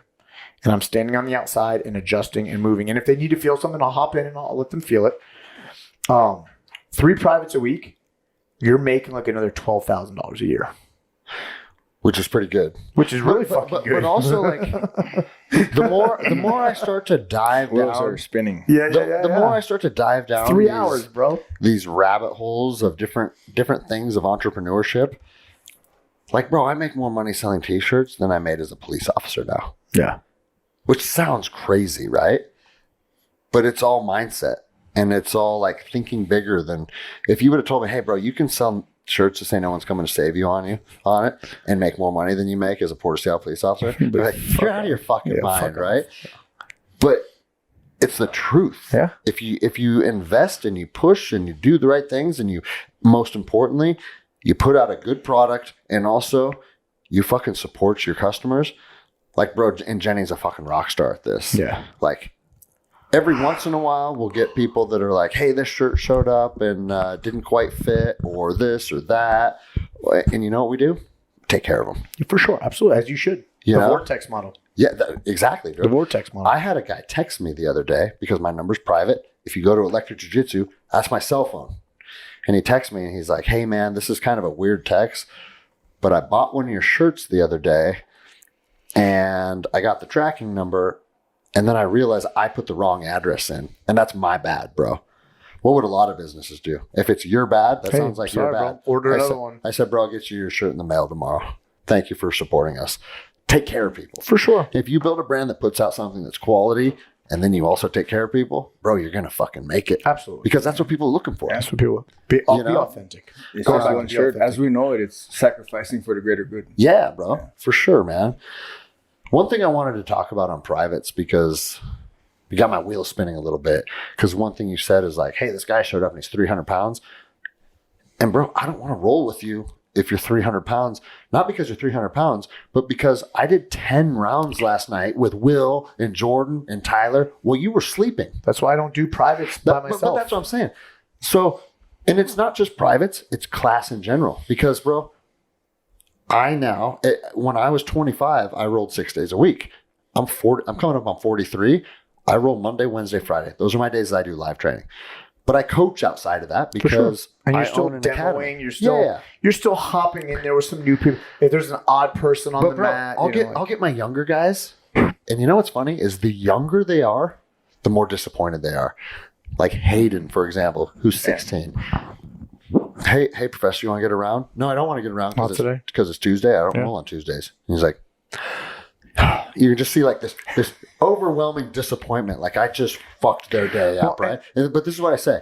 I said, bro, you're sad because I'm not rolling with you. And Wil, you'll agree with this. As a black belt professor, I do more rounds with my students. You can go to plenty of academies where you ain't getting around with the black belt. For sure. Period. Ever. Period. Yeah. Ever. Right? I roll with my team hard as fuck 3 days a week. And I roll with everyone on my team. That's what I'm saying. Yeah. But what you find is it starts to spoil them a little bit.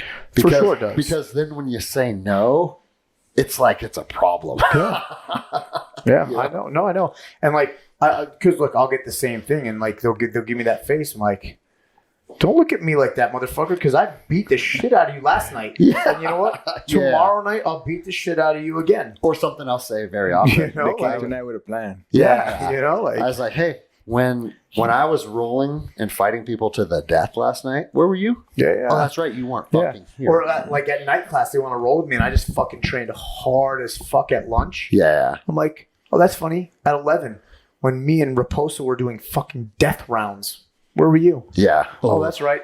That's why I'm not fucking rolling tonight, because I already rolled at lunch for fucking ever. Oh, I was at work. Yeah. And I was like, and lastly, like, you're fucking 26 years old. I'm 20 years older than you, dude. Like, don't make that fucking face at me. But guess what? When we get our next round in, I'm going to remember your damn face, bro. Oh, 100%. I always tell them that face is seared into my fucking brain. Bro, check this out. I was locking the gym up last week. My phone stays in my office during training because I don't need to check my phone. Right. So there's no reason for it to be out in the gym, right? And for something, I took a round off for some reason. I think my hernia popped out again or something. That's right. You guys heard it. If it's not a hernia, it's a hemorrhoid. Yeah, it's always fucking something, right? I pushed the hernia back in, and then I continued. But I was like, I'm going to sit this round out and see how I feel. And I grabbed my phone, and then I just set it down on the bench next to me, and then hopped in on the next round. Yeah. And the final bell rings, and we fucking do our shit, clean the mats, and blah, blah, blah. And then I walk over to the bench where my phone was. I say, it ain't there. And I'm like, someone took my fucking phone. Like, instantly, I'm thinking somebody fucked up and took my phone. Yeah. And then I was like, Greg, having this I'm two human beings in my brain, as are you, right? It's the angel and the devil on my shoulder, and we are always. And the angel ain't that angelic. we are always in conflict with each other. Yeah. And I was like, Greg, there's a good chance that you went somewhere in your gym with your phone and you set it down. Yeah. So before you start fucking blaming your students for stealing your fucking phone, why don't you just do a loop around your academy and look at where it might be, and you'll probably find it. So I do that, and I don't find it anywhere. Like, see, you should have listened to the other side of you. To the fucking someone devil. Stole your fucking phone. And then I was like, well, what? And I was like, oh, I got a computer at the academy. Open it up.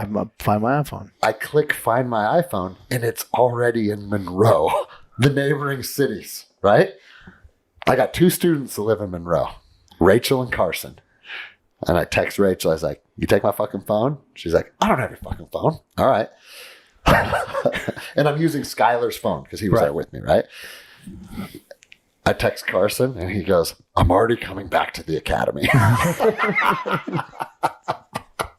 And so he goes, and then he shows up, and he's like, I was just pulling into my house. And you know when you're looking for your iPhone, you can push play sound? Do you know you can do that? No. Yeah. So yeah, if you go to find my iPhone, you can hit play sound, and then it like goes, where. I've used it as a cop finding stolen phones. Yeah. I went to a dude's front door, and I pushed play sound, and I heard the fucking, because it'll do it with laptops, iPads, everything. Yeah. It'll play an alarm. But don't you have to be synced to their Find My iPhone? Yes. So, okay, as a police officer, someone had their laptop stolen. They say, hey, this is my laptop. I'm tracking, I found it in this guy's house via Find My. And I said, okay, give me access to it. Right, yeah. And then I can play it. I knew you could do that. Yeah. So I did that. And he goes, I was almost to my house. And then my gym bag started making this weird alarm, right? And he's like, oh, what the fuck is this? Yeah. So I open it up. I reach in and I grab the phone because it's like fucking making this alarm. Yeah. And I open it up, and it's a picture of your wife. And he goes, so I thought I had Jenny's phone. I said, why the fuck would Jenny have a picture of her own face on my phone? Jenny? Is Carson not that bright? Carson's awesome, bro. You know what Carson is? He was a professional bull rider. Oh, shit. So hard as nails. So guess what? Yeah. Bull riding, trust me when I tell you. Those good jiu-jitsu fighters. It transfers over to jiu-jitsu very well. And he goes, so then I just said, oh, I'm going to call Professor and let him know I have his wife's phone. Yeah. So I called you on my phone, and then the other phone I was holding started and ringing. You're like, oh, no. And he goes, and my heart sank. You're off the team, motherfucker. So he came back, and I said, hey, bro, thanks for bringing my phone back. However, next week, you're still getting a I took Professor's phone roll. That has to happen. That has to happen. That's funny, man. Oh, shit. That's funny. Yeah. Doubling back to what you're talking about, you're rolling with most of your students. Yeah. That's like my gauge. Me and Tyler talk about it. It's like fuck, this guy is rolling with everybody. And I sit around and I see him go again. It's like, wow, fucking faggot. Like, yeah, like get better. Yeah, you can't sit out, bro. Especially if that's your product and that's what you're promoting, and people want to see that. They test it. All these young guys growing up through the ranks. That's what they want. And that's the thing, like, you know, and I know it's the same way with him. Like, I try to roll with all of my students, but let's take away maybe 60 kids, 70 kids. Yeah. So I'm not rolling with 11-year-olds. No, right. So you take the kids away from that, and I still have 150 adults. Mm-hmm. There's only so many rolls you can do a day. Yeah, bro. So, like, I try to cycle through my adults, you know? Yeah. And then I also do that based on how I'm feeling. If I'm a little banged up, I may roll with only some of my smaller white and blue belts. Or I may only roll with my females that night or that day. You know, when I'm feeling good, I start locking horns with the bigger dudes and the higher level belts. And then I get my days where I'm training with the black belts and my training partners. But everybody doesn't get it every day. Yeah. So when I've trained hard, like I said, me and Raposo and a couple of the black belts are freaking killing each other at lunch. Well, that night, I'm not rolling. I'm not rolling that night. Yeah. You know? And, like, I'm going to teach. I'll demonstrate. Maybe I'll flow with a couple of the lighter new people that I know, like, just need movement and stuff. But, like, when you come up to me like, hey, you want to get around it tonight? No, I don't. Well, and bro, I'll tell you this, too. And again, anytime I talk about massive amounts of growth, I always give the caveat, it's a good problem to have, right? For sure. When it's a problem to be able to know all my white belts jiu-jitsu, that's a good problem to have. For sure, 100%. But by the time you have a team the size that we have, to have so many white belts that it's hard to know them, that's when you start leaning on your brown and your purple belts. For sure. And when the team, bro. When promotions come around, I'll grab Wil and be like, hey, what do you think about fucking so-and-so being blue? And if all my brown and my other black belts are like 100%. Then you know, right? Because you trust them. Then you know. Well, that's like my morning classes, like since Don, and I don't think you've met Don. Did you meet Don? He was the 75-year-old? No. Don's my black belt that runs my morning class. He's an FBI guy. I don't. Good black belt. I thought I knew all your black belts. Good dude. Really fucking good dude. But he came to us as a black belt. Okay. And he came down here. He was a SWAT cop up in like West Virginia, and came down here, got hired by the FBI. He's an FBI agent down here, and runs my morning class for me. And I told him, I was like, dude, you let me know like when you think guys are ready, because I trust his opinion, and he's seeing them every day. Yeah, I see them like once a week. Yeah, and you have to. And bro, dude, and I'm starting to find now as well, when you got other coaches running other classes, fuck, bro. There's electric jiu-jitsu blue belts that I've never done a round with. And that's when you got 220 students. It's hard, man. And like, my last but at the same time, when my morning black belts say, hey, fuck yeah, he's ready, and you put trust in those guys, that means he's ready. That's for sure. And that's part of it. And to tell you the truth, my morning black belts are harder on promotions than I am. And I actually like that. Fuck yeah, absolutely. I like that. Well, for sure. And that's the culture that's set. So like my last 2 weeks at Vita, everybody knew it was the last 2 weeks. And I was getting people coming up to me left and right because I went to the morning classes. They want to get a roll. They want to get a roll. And for one, they want to get a roll in. And then I had a bunch of people like, hey, professor, can we get a roll? Because we've never rolled. I'm like, we've never rolled? I was like, how long? You've been training here like a year. Yeah. We've never rolled? But that's fucking bullshit on my part. That's bad management on my part. I mean, is it bad management, or is it just come down to numbers? No, it's bad management because we are the leaders, and I should still make a presence at the morning class once in a while. Of course. You're right. You know what I'm saying? Yeah. Like, that's bad on my part. Let me ask you this. I already know what your answer is going to be.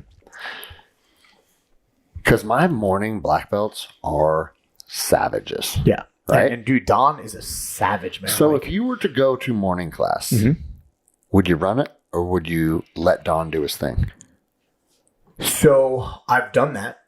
And I'm like, hey, bro, I'm just here. Go ahead and run your thing. He's like, nah, dude, why don't you teach this morning?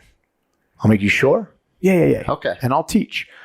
That's where I land on that too. Yeah, but at the same time, I've done it to where I'm like, dude, run class. I'm just going to be here as a student. Yeah. Because he runs a great class. All my guys run a great class. So I've got zero problems being on the mat and letting them run class as a student. You know, and I've done that with Don. I've done that with Eric. I've done that with Dave, you know, where they're scheduled to teach, but I'm like, hey, dude, I'm coming by anyway. But dude, I want you to run class. And I line up next to them. I let them start the warm up. I do the warm up. Maybe I just stand on the mat and talk shit with them because I'm a black belt. I own the fucking place. Yeah, exactly. You know. Yeah, no, I think that's a good thing, man. And but I'm also as guilty as anyone. Like, it's hard to motivate yourself to go to additional classes when you're already on the mats. So fucking much, dude. So much. But I'll do that with my kids' class too. I've went to morning class a handful of times, and bro, dude, you think guys at night want to roll with you? Oh, professors here at morning. Oh, dude, everybody wants one, and it's like fucking let's go. Everybody wants one, yeah. And they're used to getting up early and rolling early, and we're not. Oh, you know, but like with my kids' class, I don't want to roll before noon. Dude, me neither. Like, period. I mean, my class is at 11, but that's good enough. Like, I don't want to roll before like 10:30. All of my live training is 7 p.m. for me personally. Most of mine, I mean, I live train at night too, but a lot of it's at lunch classes for me. But like my kids' classes, you know, like I've got some awesome kids coaches that I've mentored. They shadowed me first, and then I let them run a class kind of with me helping, and then like, okay, you guys take this. So even if I'm on the mat, I'm like, no, you guys are running class. You know who runs the best kids class? This guy's right here. Will. There we go, dude. Our brown Greg. Black Greg. Black Greg. And bro, I love it because I have never been a hard ass. I wasn't a hard ass NCO. I wasn't a hard ass police officer. I am just not wired in a way that's like fucking knife hand, hey motherfucker. But the reality of it is the little kids need that. Yes. And fucking Will loves that shit, dude. And like he'll tell them straight up, like, hey, you signed a waiver and I can fucking spank you. Except he's not saying the F word. Yeah. You know? The kid's eyes get as big as saucers, right? Yeah. Well, you say one of them asked his dad, can he spank me? Yeah. His dad's like, the funny one was Dave Potts' kid this past week.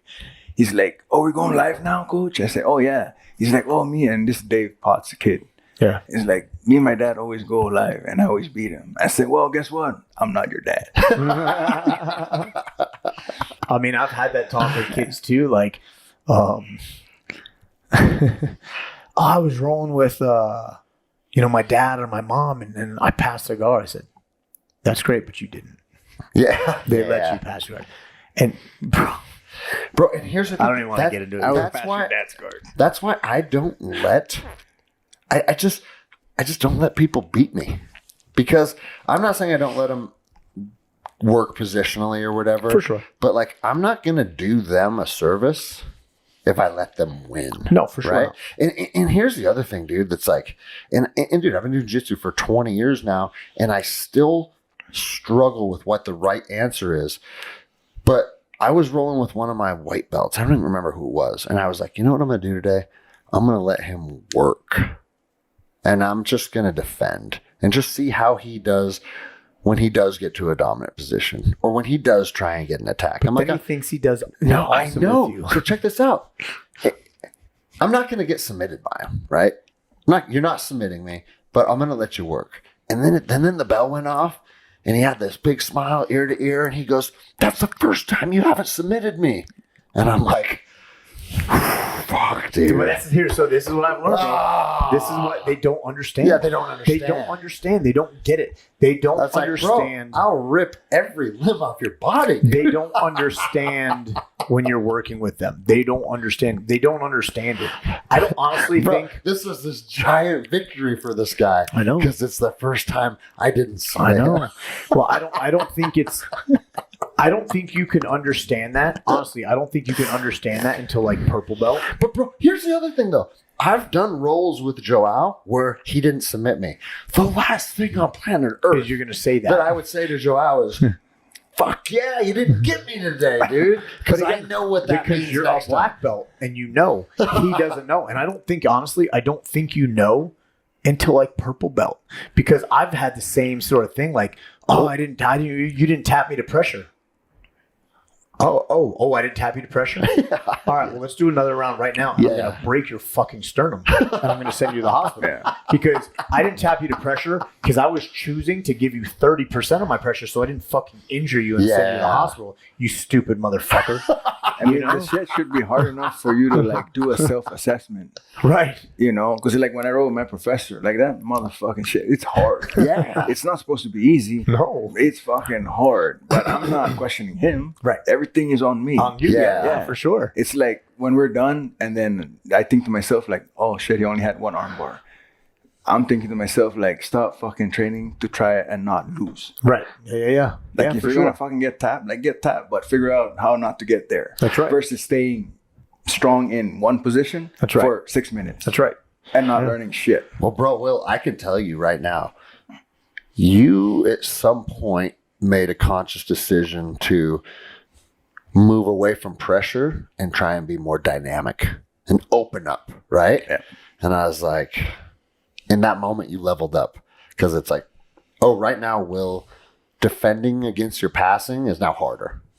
Because, dude, when someone's just pressure passing and I know they're pressure passing, now I can defend pressure pass. Yeah, you can. And I can manage it. Yeah. But when I'm defending pressure passing and then you back away and start snapping my legs up and down, and then you hammer back in with pressure, and then you back away and start slapping my hips back and forth, it's a nightmare, bro. Yeah. And that's because that's how I pass. Yeah. You know what I mean? Like, don't give someone one problem. Give them multiple problems. Yeah, for sure. And it becomes hard to manage. Now, I will say this, like, depending on who I'm rolling with, I will try new techniques with them. Oh, of course. I will never let my guys pass my guard.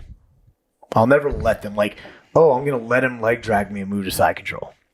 I don't let them do that because then they think they pass your guard. And you know what? I'm guilty of that. They pass your guard. Because I do let some of the newer people. I won't let them pass my guard. Now, that being said, I may play around with new techniques that aren't honed, that I'm not good at yet, and they pass that version of my guard. If that makes sense. Yeah, of course it makes sense. And now I'll scramble to recover, but like, oh my God, I almost got past Professor's guard. And then I'm like, okay, let me dial up my B game a little bit, sweep him real quick, sub him, and then I'll go back to playing this new shit again. You know, like, I suck at reverse De La Hiva. Or you know what? Oh, dude, the reverse De La Hiva is my shit, bro. I suck at reverse De La Hiva. I got a whole hub from there. Yeah, I suck at reverse De La Hiva. So I'll play reverse De La Hiva, work in a Kiss of the Dragon stuff, and they make almost pass. And then I'll recover real quick so they don't get a position.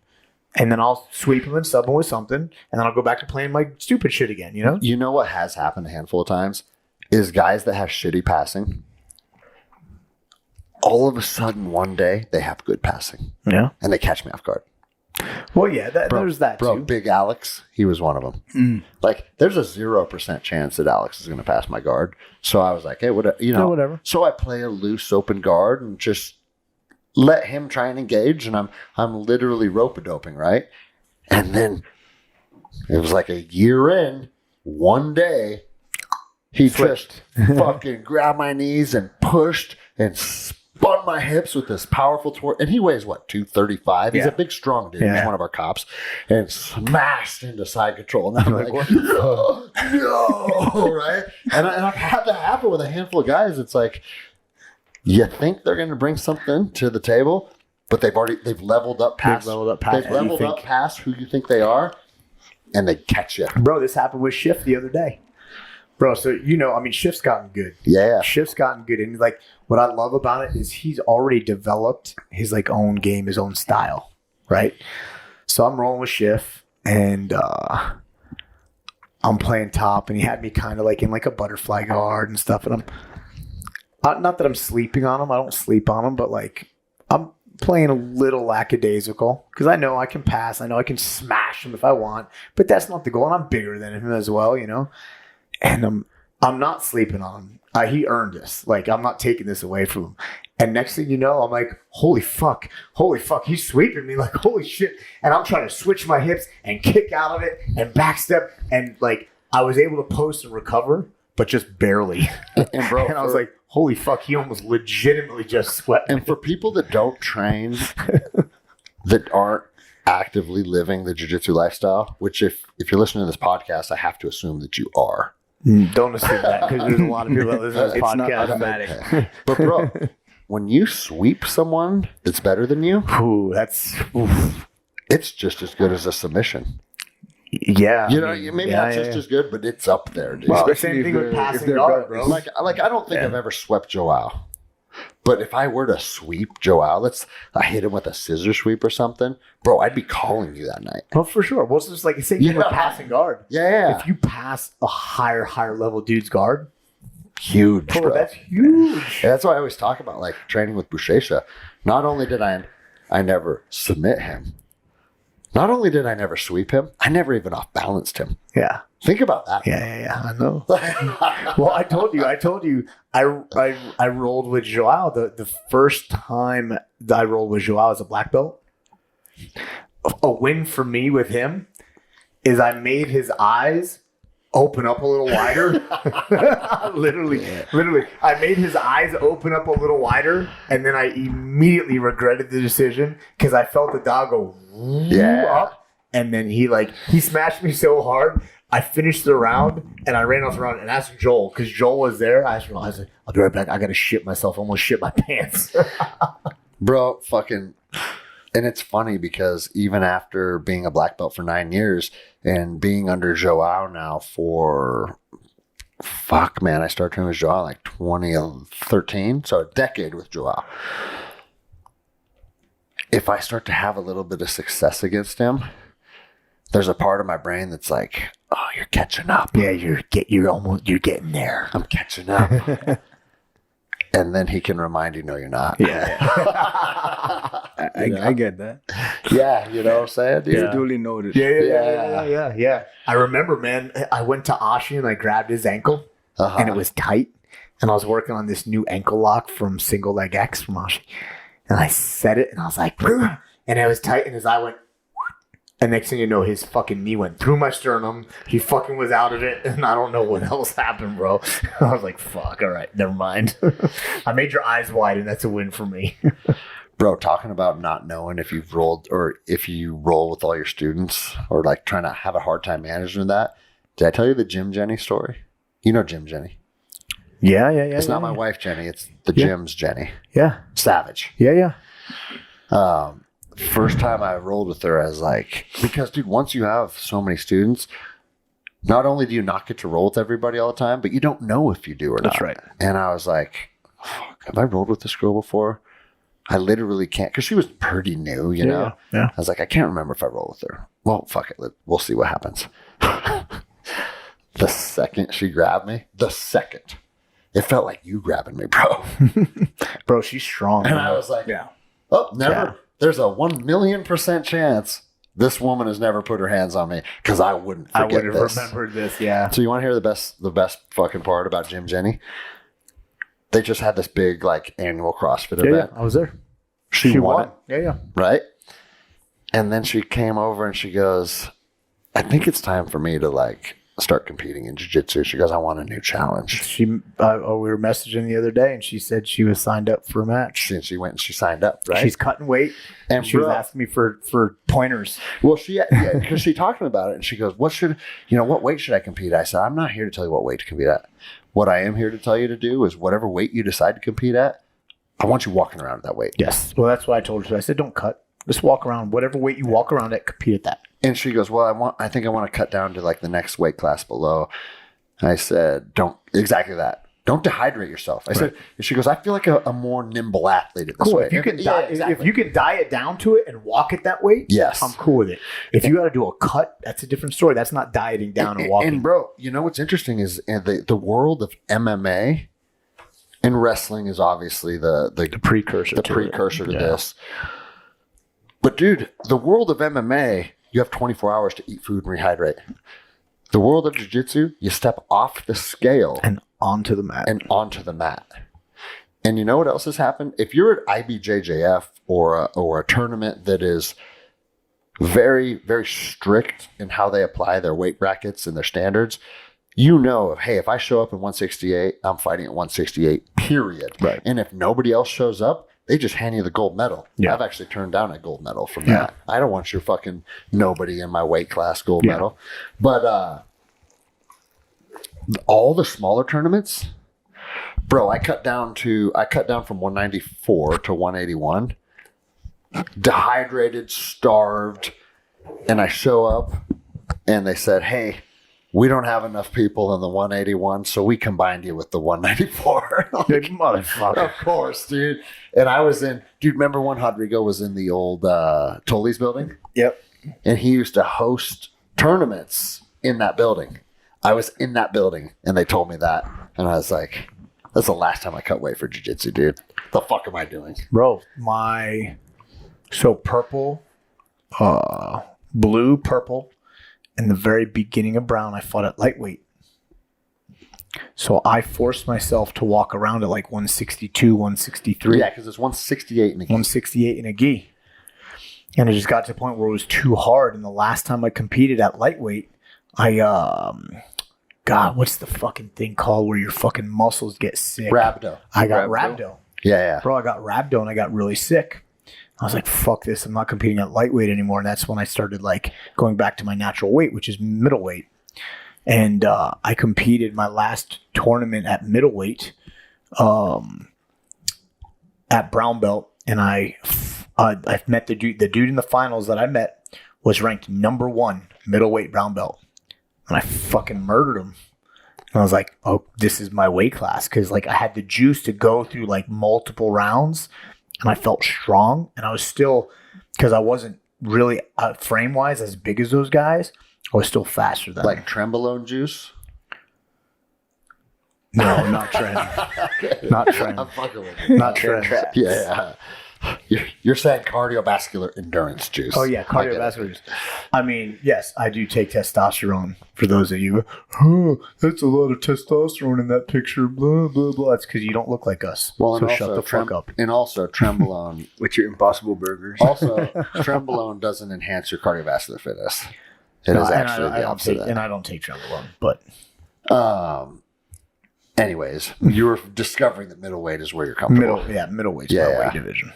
Yeah, I fucking can't stand it. Let's just go off on a tangent on that too, because we take a shirt where you can see our abdominal muscles, and it's like, or we take a picture with our shirts off where you can see our abdominal muscles, and bro, like, there's a lot. I mean, it's funny. There's a lot of good comments from the chicks. People are either thirsty for it. People are either thirsty for it. Or people are fucking hating on it. Bro, they're fucking gay.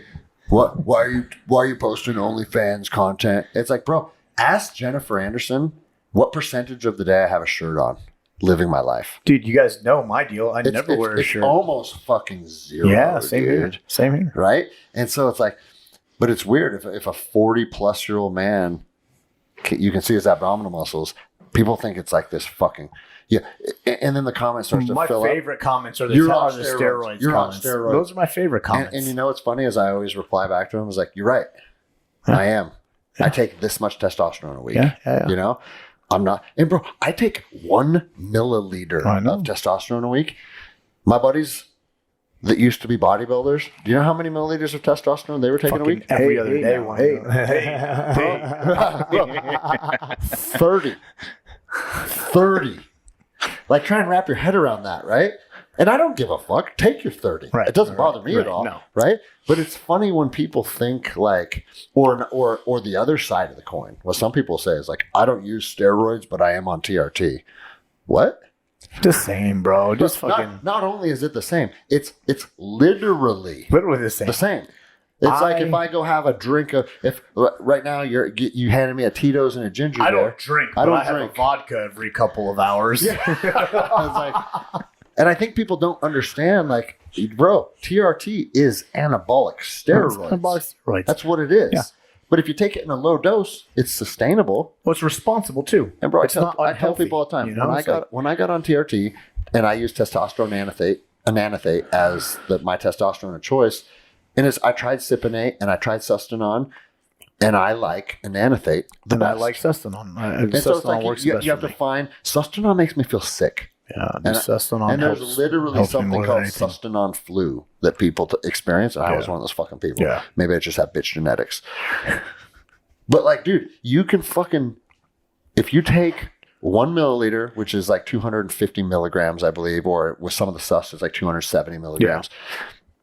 Your sex life increases Yes, sir. dramatically, right? Yeah. Your recovery, like, dude, I'm a 43-year-old man that trains constantly, and it makes me recover faster. Same here. That's cheating. You shouldn't do that. Okay, bro. We're not competing in the Olympics, motherfuckers. Fuck off. I don't care about what anybody else says. I only care about what my wife says. There you go. There you go, bro. She says, "What the fuck? You need to calm down," or "Hey, you need to shoot up." yeah, exactly. There you go. Roger that. Bro, my favorite Jennifer Anderson quote. I'm throwing her under the bus on the fucking. When you're on too much, you make me feel like nothing more than a wet hole. Your words, not mine. But that's bro, and that's the other side of it too, because and bro, I'm just being completely honest with people. People listen to this podcast know I tell the fucking truth. I got on TRT. I felt so good. I wanted to have sex all the time. I started feeling like more energy in the gym. And I'm always a more is better guy. I'm like, oh, well, if 1 milliliter makes me feel like this, 2's going to be better. 2 is probably going to be better. And I'm here to tell you it's not. It's not. Because you reach up, you start increasing it. And instead of feeling twice as good, what you find is it throws your hormones more other shit can go out of whack. And once you're out of balance, man, it's actually fucking bad, dude. No, and again, everyone's different. You know, like Sustanon for me makes me feel the best. Yeah. Whereas for you, and I say makes me feel the best. Like when I take Sustanon versus like Cypionate, I took Cypionate for a while. Like, I mean, my joints feel better. I hurt less. For sure. I don't mean like I turn into more of a monster. I literally like feel healthier, you know? But for me, like, you know, Sustanon helps me recover. It helps my mood. Yeah. Well, and You know? and I both have like documented TBIs. Yeah. And they've shown that TBI injury fucking hurts testosterone levels. For sure, 100%. So And, fucking you know, hey, like, man. You don't like that, take it? Go fuck yourself. and that's it. And I just want to be healthy and happy. Yeah. I'm not abusing it. Well, you know? bro, actually, stop right there, because that is actually a good fucking point to bring up. It's not just about how strong, recovery. Bro, my mood is better. Bro, I'm happier. Happier person. Look, and that was my catalyst. I had never taken any anabolic steroids ever. Like, not as my childhood, even as being an athlete and lifting and doing bodybuilding and all that shit. I never took it. I don't know why. I wasn't against it. If someone was like, hey, you want to, I probably would have. I just never did. 38 years old, dude. I thought I was sick. I thought I had like cancer or something. I thought I was ill. My mood primarily. Dude, I was grumpy. I was snapping at my wife, snapping at my kids. I had zero Snapping motivation. at waitresses over cold steaks. Exactly. Snapping at waitresses over fucking too long of a wait, setting my alarm, you know? And I was like, what the fuck's wrong with me? And I went and got checked by a doc. My testosterone level was like 200, Ugh. you know? And he put me on a bunch of other stuff too, you know? Like I was starting to take different vitamins and minerals, but he put me on testosterone. And I'm happier, Bro, straight up, dude. and for me, like my formula, what works for me is I take 1 mil of Sustanon every 5 to 6 days. And 1 BioPro in the morning. And 1 BioPro in the morning. And this isn't an ad for BioPro. It's just the truth. I take BioPro every morning. Yep. I take DHEA every morning. I take L-arginine every morning. And then every 5 to 6 days, I take my 1 mil of Sustanon. You know what I changed up to? Because there's a lot of people that have their fucking notebooks out right now. Yeah. Because I get hit up about this for sure. very often. And you're still doing the IM with the fucking 1-inch 25 gauge needles. Yeah. Bro, you switch to fucking insulin needles and shoot into your shoulders and your traps. Yeah. Because there's no fat here. Right. Like it's Goes straight into the muscle. instantly into the muscle. Yeah. You don't even feel it. and you never hit a nerve. Yeah. Because, bro, you know how it is? If you're shooting into your ass or your thighs, have you ever hit a nerve in your thighs? Yeah. Bro, it feels like Mirko Crow Cop when he was the Pride Grand Prix heavyweight champion. Yeah, bro. Fucking you're limping around. And bro, I've hit a nerve so hard in my thigh before that I not just limping, like I could barely walk for 2 weeks. Yeah. And it's like, and you telling me, and then I go to jiu-jitsu and my professor wants to talk about stapling the thigh. Yeah, come on, bro. Find a different oogie. But bro, so here's the deal though. Because you hit that nerve 1 out of 50 shots, but it happens over the course of 3 or 4 years, 2, 3, 4, 5 times. Now it's in the back of your head. For sure. And I'm like, is today the day that I hit that nerve? And bro, it got to the point. This is what started happening. Yeah. It got to the point where I'm like, I am supposed to take it. It's day 5 because I'm about on the same as you. Yeah. It's day 5. I'm supposed to take a shot. And I'm like, I don't want to. There's a little voice in my head that's like, hey, just do it tomorrow, bro. Yeah.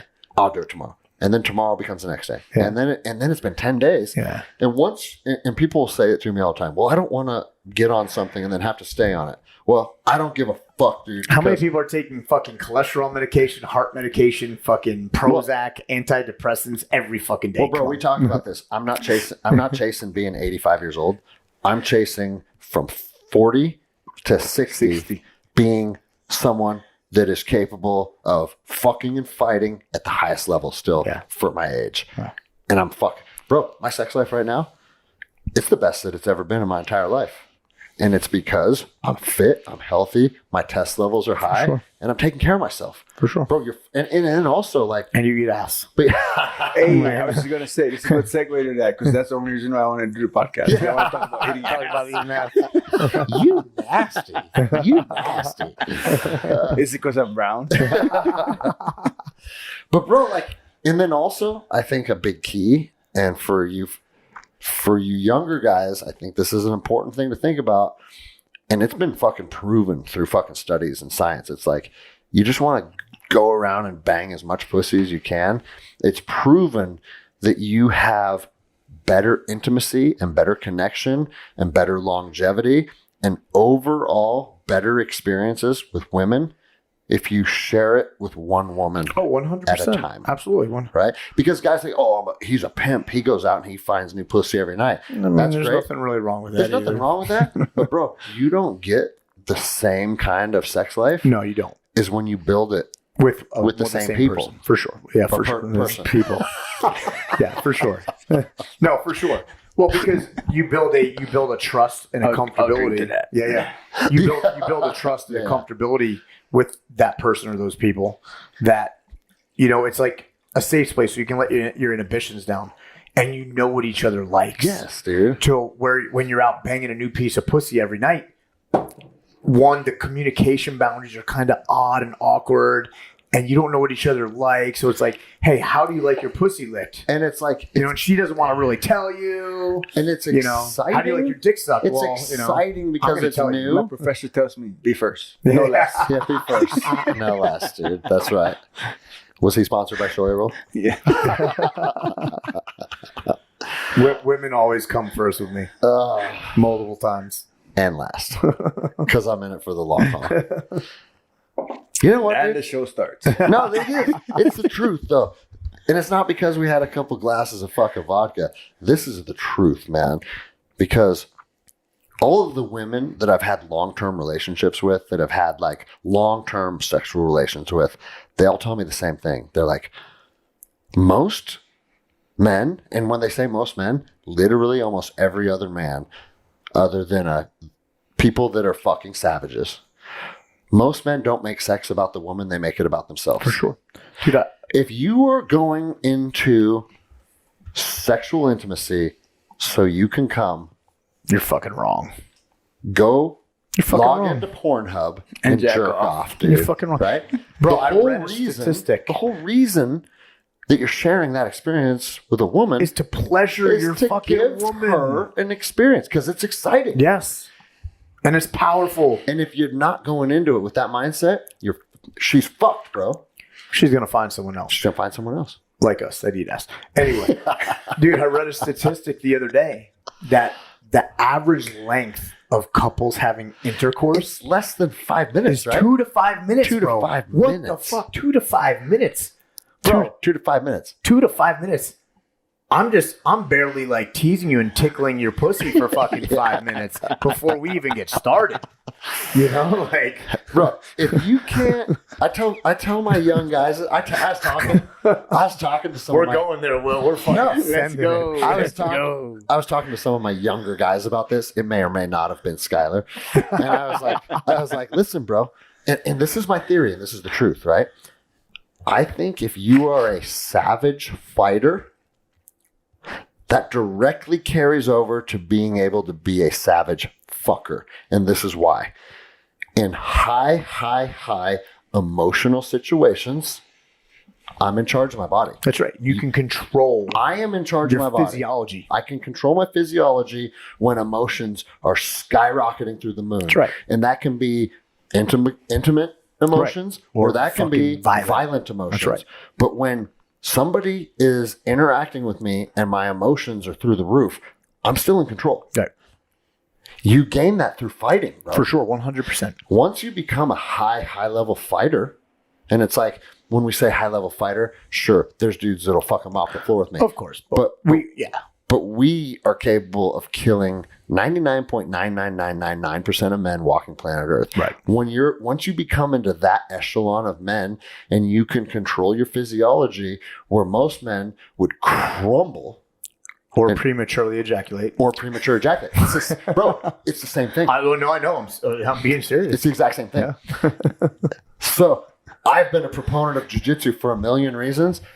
But Start training pleasuring jiu-jitsu your woman is so one you of can them. make your wife come, dude. Yeah. You For know? sure. And bro, most men can't. No, it's crazy, man. And you hear these stories, like you hear these stories of, couples having sex once a month, or like women like never orgasm. I'm like, what the fuck? Are you serious? Is this real? Like, is this for fucking real? That's crazy. They're dropping the fucking ball. You fucking big time dropping the ball. But you know what? Hey, you know what? Fuck it. More for us. More for us. Even though I was just a proponent of being with one woman. I mean, if No, my you wife were a is proponent bothering of me, having a Long-term intimate relationship with a woman. That's right, bro. It might be 1, it might be 7. hey, I mean, it's We're in crazy. Utah, because, bro. We're in like Provo, my wife Utah. bothers me when I'm sleeping. Yeah, That's a good problem. that's a good problem to have, bro. For sure. That's a good problem. Considering some of the guys that I know. But it's that's like- because they know what we're gonna give them, Yeah. and it makes them want it even more. It's not a chore, It's not like you hear about all these stories about it being a fucking chore. It shouldn't be a chore. It should be something that's fucking relished. And you can feel it too, craved. like with the kids there. You can see it in their face, like they're just begging to get fucking smashed. Wait, did Yeah. you say kids? No, I mean like when we're interacting, and then you can tell like your wife's like looking at you like, I wish this kids could go away because Yeah, for sure. I want to Hey, get kids, go put a movie on and turn the volume up. Smash. Bro, I'm to the point now where it's like, lock the fucking door. I don't give a fuck, dude. Oh no, Like, I don't care that my kids. I don't care that my kids are out That's there. standard operating procedure at the house. Deal with it, dude. Fucking new TV show on, new movie on, volume Yeah. up to 60. Fucking Hey, Lock the door. motherfuckers, this is why you're here. leave us the fuck alone. So deal with it. Yeah, dude. yeah, yeah. That's SOP at the house. And also, I'm living my life. They're gonna get to live their life. That's right. I'm doing my shit right I'm now. not letting those little fuckers impede on my Yeah, life. fuck The no, reason dude. why I get to do what I do is so you're asking pay for a $40 Uber. Hey, you want to know another one that I hear sometimes that's pathetic? Is like the birthday blowjob. Oh my god. What? Once a year. Dude, can you imagine that? Like, your woman should be drawn to that. Well, the other because of the energy that That's you give right, her. because the energy that you give them. And here's the other thing too. It's like, and there was a time where this conversation happened, but it's like you hear nothing pisses me off more than when I hear like about like someone withholding sex. Oh, I know. Oh, You want to withhold? You're going to withhold? Guess where I'll go. Roger this. Anywhere I want. Anywhere I want. And that's like the other thing too. It's like, and I tell my wife that. And look, like I get it. Like, you know, like there's physical things that happen. There's people, you know, you get sick. You have a physical issue, time of the month, whatever. Yeah. Dude, totally cool with that. That's not what I'm saying. But it's like, oh no, I'm not going to give you any because I'm mad at you. Roger that. But bro, guess what? Let's also make sure that we make this very clear. The other side of that coin is if your wife is either A, withholding sex or not giving you sex, the first place you should probably go is inside yourself. Is the bathroom and look in the fucking mirror. Right, exactly. You know? And that's probably the problem. That's the fucking truth. Yeah. And bro, like, we're fucking Neanderthals. We're knuckle draggers. Like, oh, I need to fuck. Right? Well, yeah. But guess what? And women need that too. But they also need to be emotionally nurtured. Yes. And if you just come home and give her Neanderthal, I need to fuck, without emotionally nurturing her, and then she just isn't quite into you, hey, dummy, again, go look in the fucking mirror. Well, here's the thing. The formula you've is got to not be able, complicated. No, you've got to be able to make love to them and fuck them. 100%, bro. And it's two totally separate things. 1,000%. And then they can occur in the same exact session. Of course they can. And they go back and forth. Yep. But you need to be able to make love to them and fuck them. Roger that. And if you don't understand the difference, then sorry, we can't help you. We got work to do, bro. Even if you have to make ketchup, it has to be done. Yeah, sorry, we can't help you.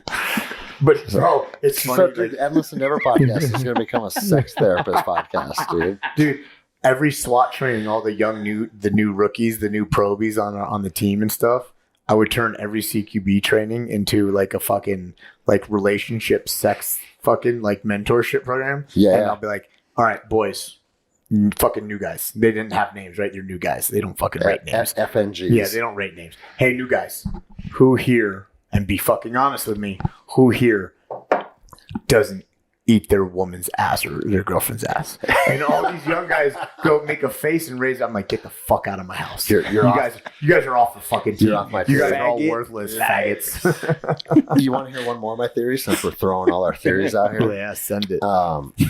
That's a code name theory. This is a theory. This is not actually. This is past hypothesis. Okay. I've done double-blind placebo studies on this. All right. I want to hear it. I have put a high emphasis into mobility since I was very young. Yes. In high school, I could do the splits on 2 chairs like Van Damme. Yeah. And kick people in the head. I think one of the keys to being able to fuck your woman in a high level capacity is good hip mobility.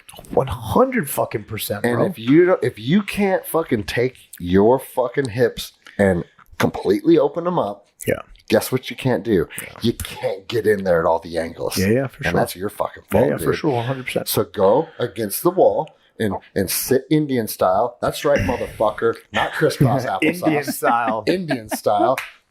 I'm one Native American, so I can say that. Fuck you. And do the butterfly stretch and push your knees all the way to the ground. That's right. And if you can't do that, do it until you can, dude. I see fucking children in my fucking kids class that can't even squat. It's horrible. Right? No. You can't even squat. There's no way you're going to be able to fuck a woman when you're 20 years old. Dude, there was... Will's laughing. He knows I mean, so much so. He I knows have to I'm give right, them instructions. Grab your collar. Look straight forward. We're squatting straight down. We are not bending. Oh. Yeah, I know, dude. Same in mine. They can't do it. So I'll tell you, like, I enjoy it, but like, there's a couple of like sex podcasts that I listen to and stuff from time to time, and like some, like there's this fan bus. Yeah, I don't know. It's it's gay shit now. Hey now, but just keep talking. But nothing weird about this. Can you get everyone in there? Got it, dude. There we go. But again, like I read one article that was like the best exercises to perform in bed, and it was like all the shit we do. It was like squats and deadlifts, and when you put the bar on your hips and the thrusters and stuff like that, and then deep bend like squats and like stretches and all that stuff. Yeah, you got to be fit. You got to have endurance. You got to have cardio. You got to have good mobility. You gotta be a savage. You gotta be an I was just athlete. gonna say, You really want to fuck your and woman. You have to have savagery. Yeah, you have to have savagery, You have to bro. have a savage because heart, guess dude. what? Like if I can do 30 minutes straight of sparring other men, Yes, dude. guess what else I can do for 30 minutes straight? Manhandle I this can little woman. Fuck the bottom out of you for 30 minutes. Hey, You know? so now that we're talking about jiu-jitsu and correlating that, same thing. When people say they can't do anything because the wall is there. Yeah. Well, when it comes to sex, that fucking wall is what I'm looking for. Because my short ass is gonna plant off that wall. And That's fucking right. That's pound right. that motherfucker. Put the balls of the feet on that wall and fucking send it. And then she looks at you and all she says is, "If you ever make me do that." Oh, Roger this. Pojada. That's it. Fucking yeah. I may or may not. Welcome to Endless Endeavor, your sex podcast. I may or may not have ended up in Lou's Airbnb. But what I can say is his headboard got tested. And Lou's an avid listener, and he'll be texting me like, bro. All right, well, we're at fucking 2 hours and 15 minutes. I need to. I have to wake up at 5 a.m. That's your problem. That's not my problem. I know it Don't is. make your problem our I problem. know, right? Yeah, it's important to wrap this up revisiting, because I mean, we obviously, everybody that listens to this podcast knows why you're here, that you opened the new academy and that it's in Provo, Utah. But I want to tell people this. When I was looking for my academy in Los Angeles, I started training with Marcus Buchecha. Everything was great. But once Buchecha won the world championships, he said, hey, bro, I have to step away from coaching and I'm shutting my gym down. And now I'm in a new place where I was with this great team. I was with the best in the world. And now I'm kind of homeless and I'm looking for a new gym, right? I was part of Checkmat, so I knew I wanted to stay within Checkmat. Yeah. But I also already had known Joao, and I was like, God, I like that motherfucker. And I think I want to be a Joao Assis black belt. Yeah. And his gym was 65 miles out of the way from my evening commute. Out of the way. And I went there every single fucking night. And that's something that I told myself, if I want to be with a good team, with good people, with the good vibes, it's not going to, the stars aren't going to align. You're going to have to fucking get outside of your comfort zone, and you're going to have to sacrifice a little bit to be part of something special. Yeah. The reason I'm bringing this up is there's a jiu-jitsu academy in Provo, Utah now that is special. And if you're within 1 hour of this gym, you should be fucking training here. And I don't give a fuck if you work long hours or if you got kids at home, because guess what? I had all that shit going on at the time. And I sacrificed to be part of the right team. Yeah. Being part of the right team changed the trajectory of the rest of my fucking life. Of your life, yeah. And that's the thing, finding the right people. Finding the right people. You know? So listen, guys, and I know this is people that consume this podcast is all over America. But if you are within 1 hour of Provo, Utah, take the time to make the drive down here, meet Lapin, meet Glover, fucking meet Devin, check out the fitness facility, check out the mats, and you're going to find it's worth your fucking time. It's worth your commute. And you won't regret sacrificing that time in the short term to be part of something special in the long term. And that's the fucking truth, dude. Yeah. And it's going to be awesome. It's an amazing environment around motivated people that is all really truly like believes in building other people. Yeah. It's going to be awesome. I can't wait. The last thing I want to say is we literally spent a few hours this morning filming content for the Fieldcraft Jiu Jitsu app, which I know we don't know exactly when that content's going to be available, but I'll continue to keep an eye on it and I will post stuff via social media when it's available. But just like we said when we were filming, don't misconstrue an app with jiu-jitsu content as a substitute for joining an academy and training on the mats under a professor. That's not what it's about. You're not going to get a belt if you watch our app. Yeah, you ain't getting fucking online blue belts from using the Fieldcraft Jiu Jitsu app. But what you're going to find is content that you can consume and you can get somebody else's perspective on jiu-jitsu. Bro, I'm a Joao Assis black belt. He's one of the best in the world. But guess what I still do? I study John Danaher's shit. Yeah. I study You know? everyone's stuff. I study fucking Hodger Gracie shit. Not only study, I go to BJJ Fanatics and I purchase it. Yeah. So I can consume high-level instructors giving their version. That's right. No one's going to show me an armbar or an omoplata or a kimura or something that I haven't spent a substantial amount of time doing, teaching, coaching, and implementing. However, they're going to give you a little nugget here or there that's like Ooh, you, that bro, changes. you said it today. You said, I look at the far ear when I put my other cross collar grip in. I don't do that. Yeah.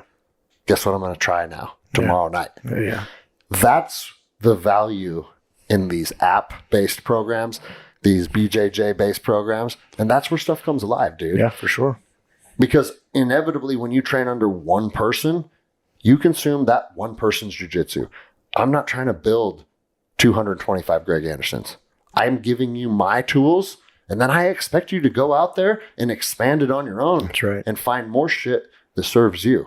So that's my rant on the app. When it comes available, we're going to let people know, and we're going to fucking push it out there. But go check it out, because it's going to be high quality content, and you could find those nuggets that you're looking for. And the Fieldcraft app is live. Just the jiu-jitsu portion is not uploaded to it yet. Mm-hmm. There is other content on the Fieldcraft app. All right. That's a wrap for me. What else you got, bro? That's it. Come down, visit me in Provo. Come sign up. The memberships are live. If you go to fieldcraftsurvival.com, click on the Utah Training Center, which is HQ in Provo, and you can sign up right online. And then you come down and we'll get you your gi, your shirt, and your no-gi stuff, and you'll be all set. Will? Nothing, man. I mean, if you follow us, you follow me. You're my professor, Greg Anderson, and also Professor Greg Lapin. I mean, we're doing hard shit. I'm just very lucky to,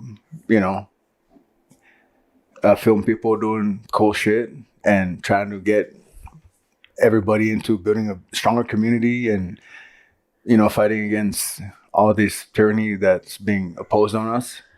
I mean, find a way to go do hard shit, find people to connect, and just keep fighting on, because one day you're going to wish you made yourself the motherfucker. Fuck yeah, bro. And on that, it's a wrap. What's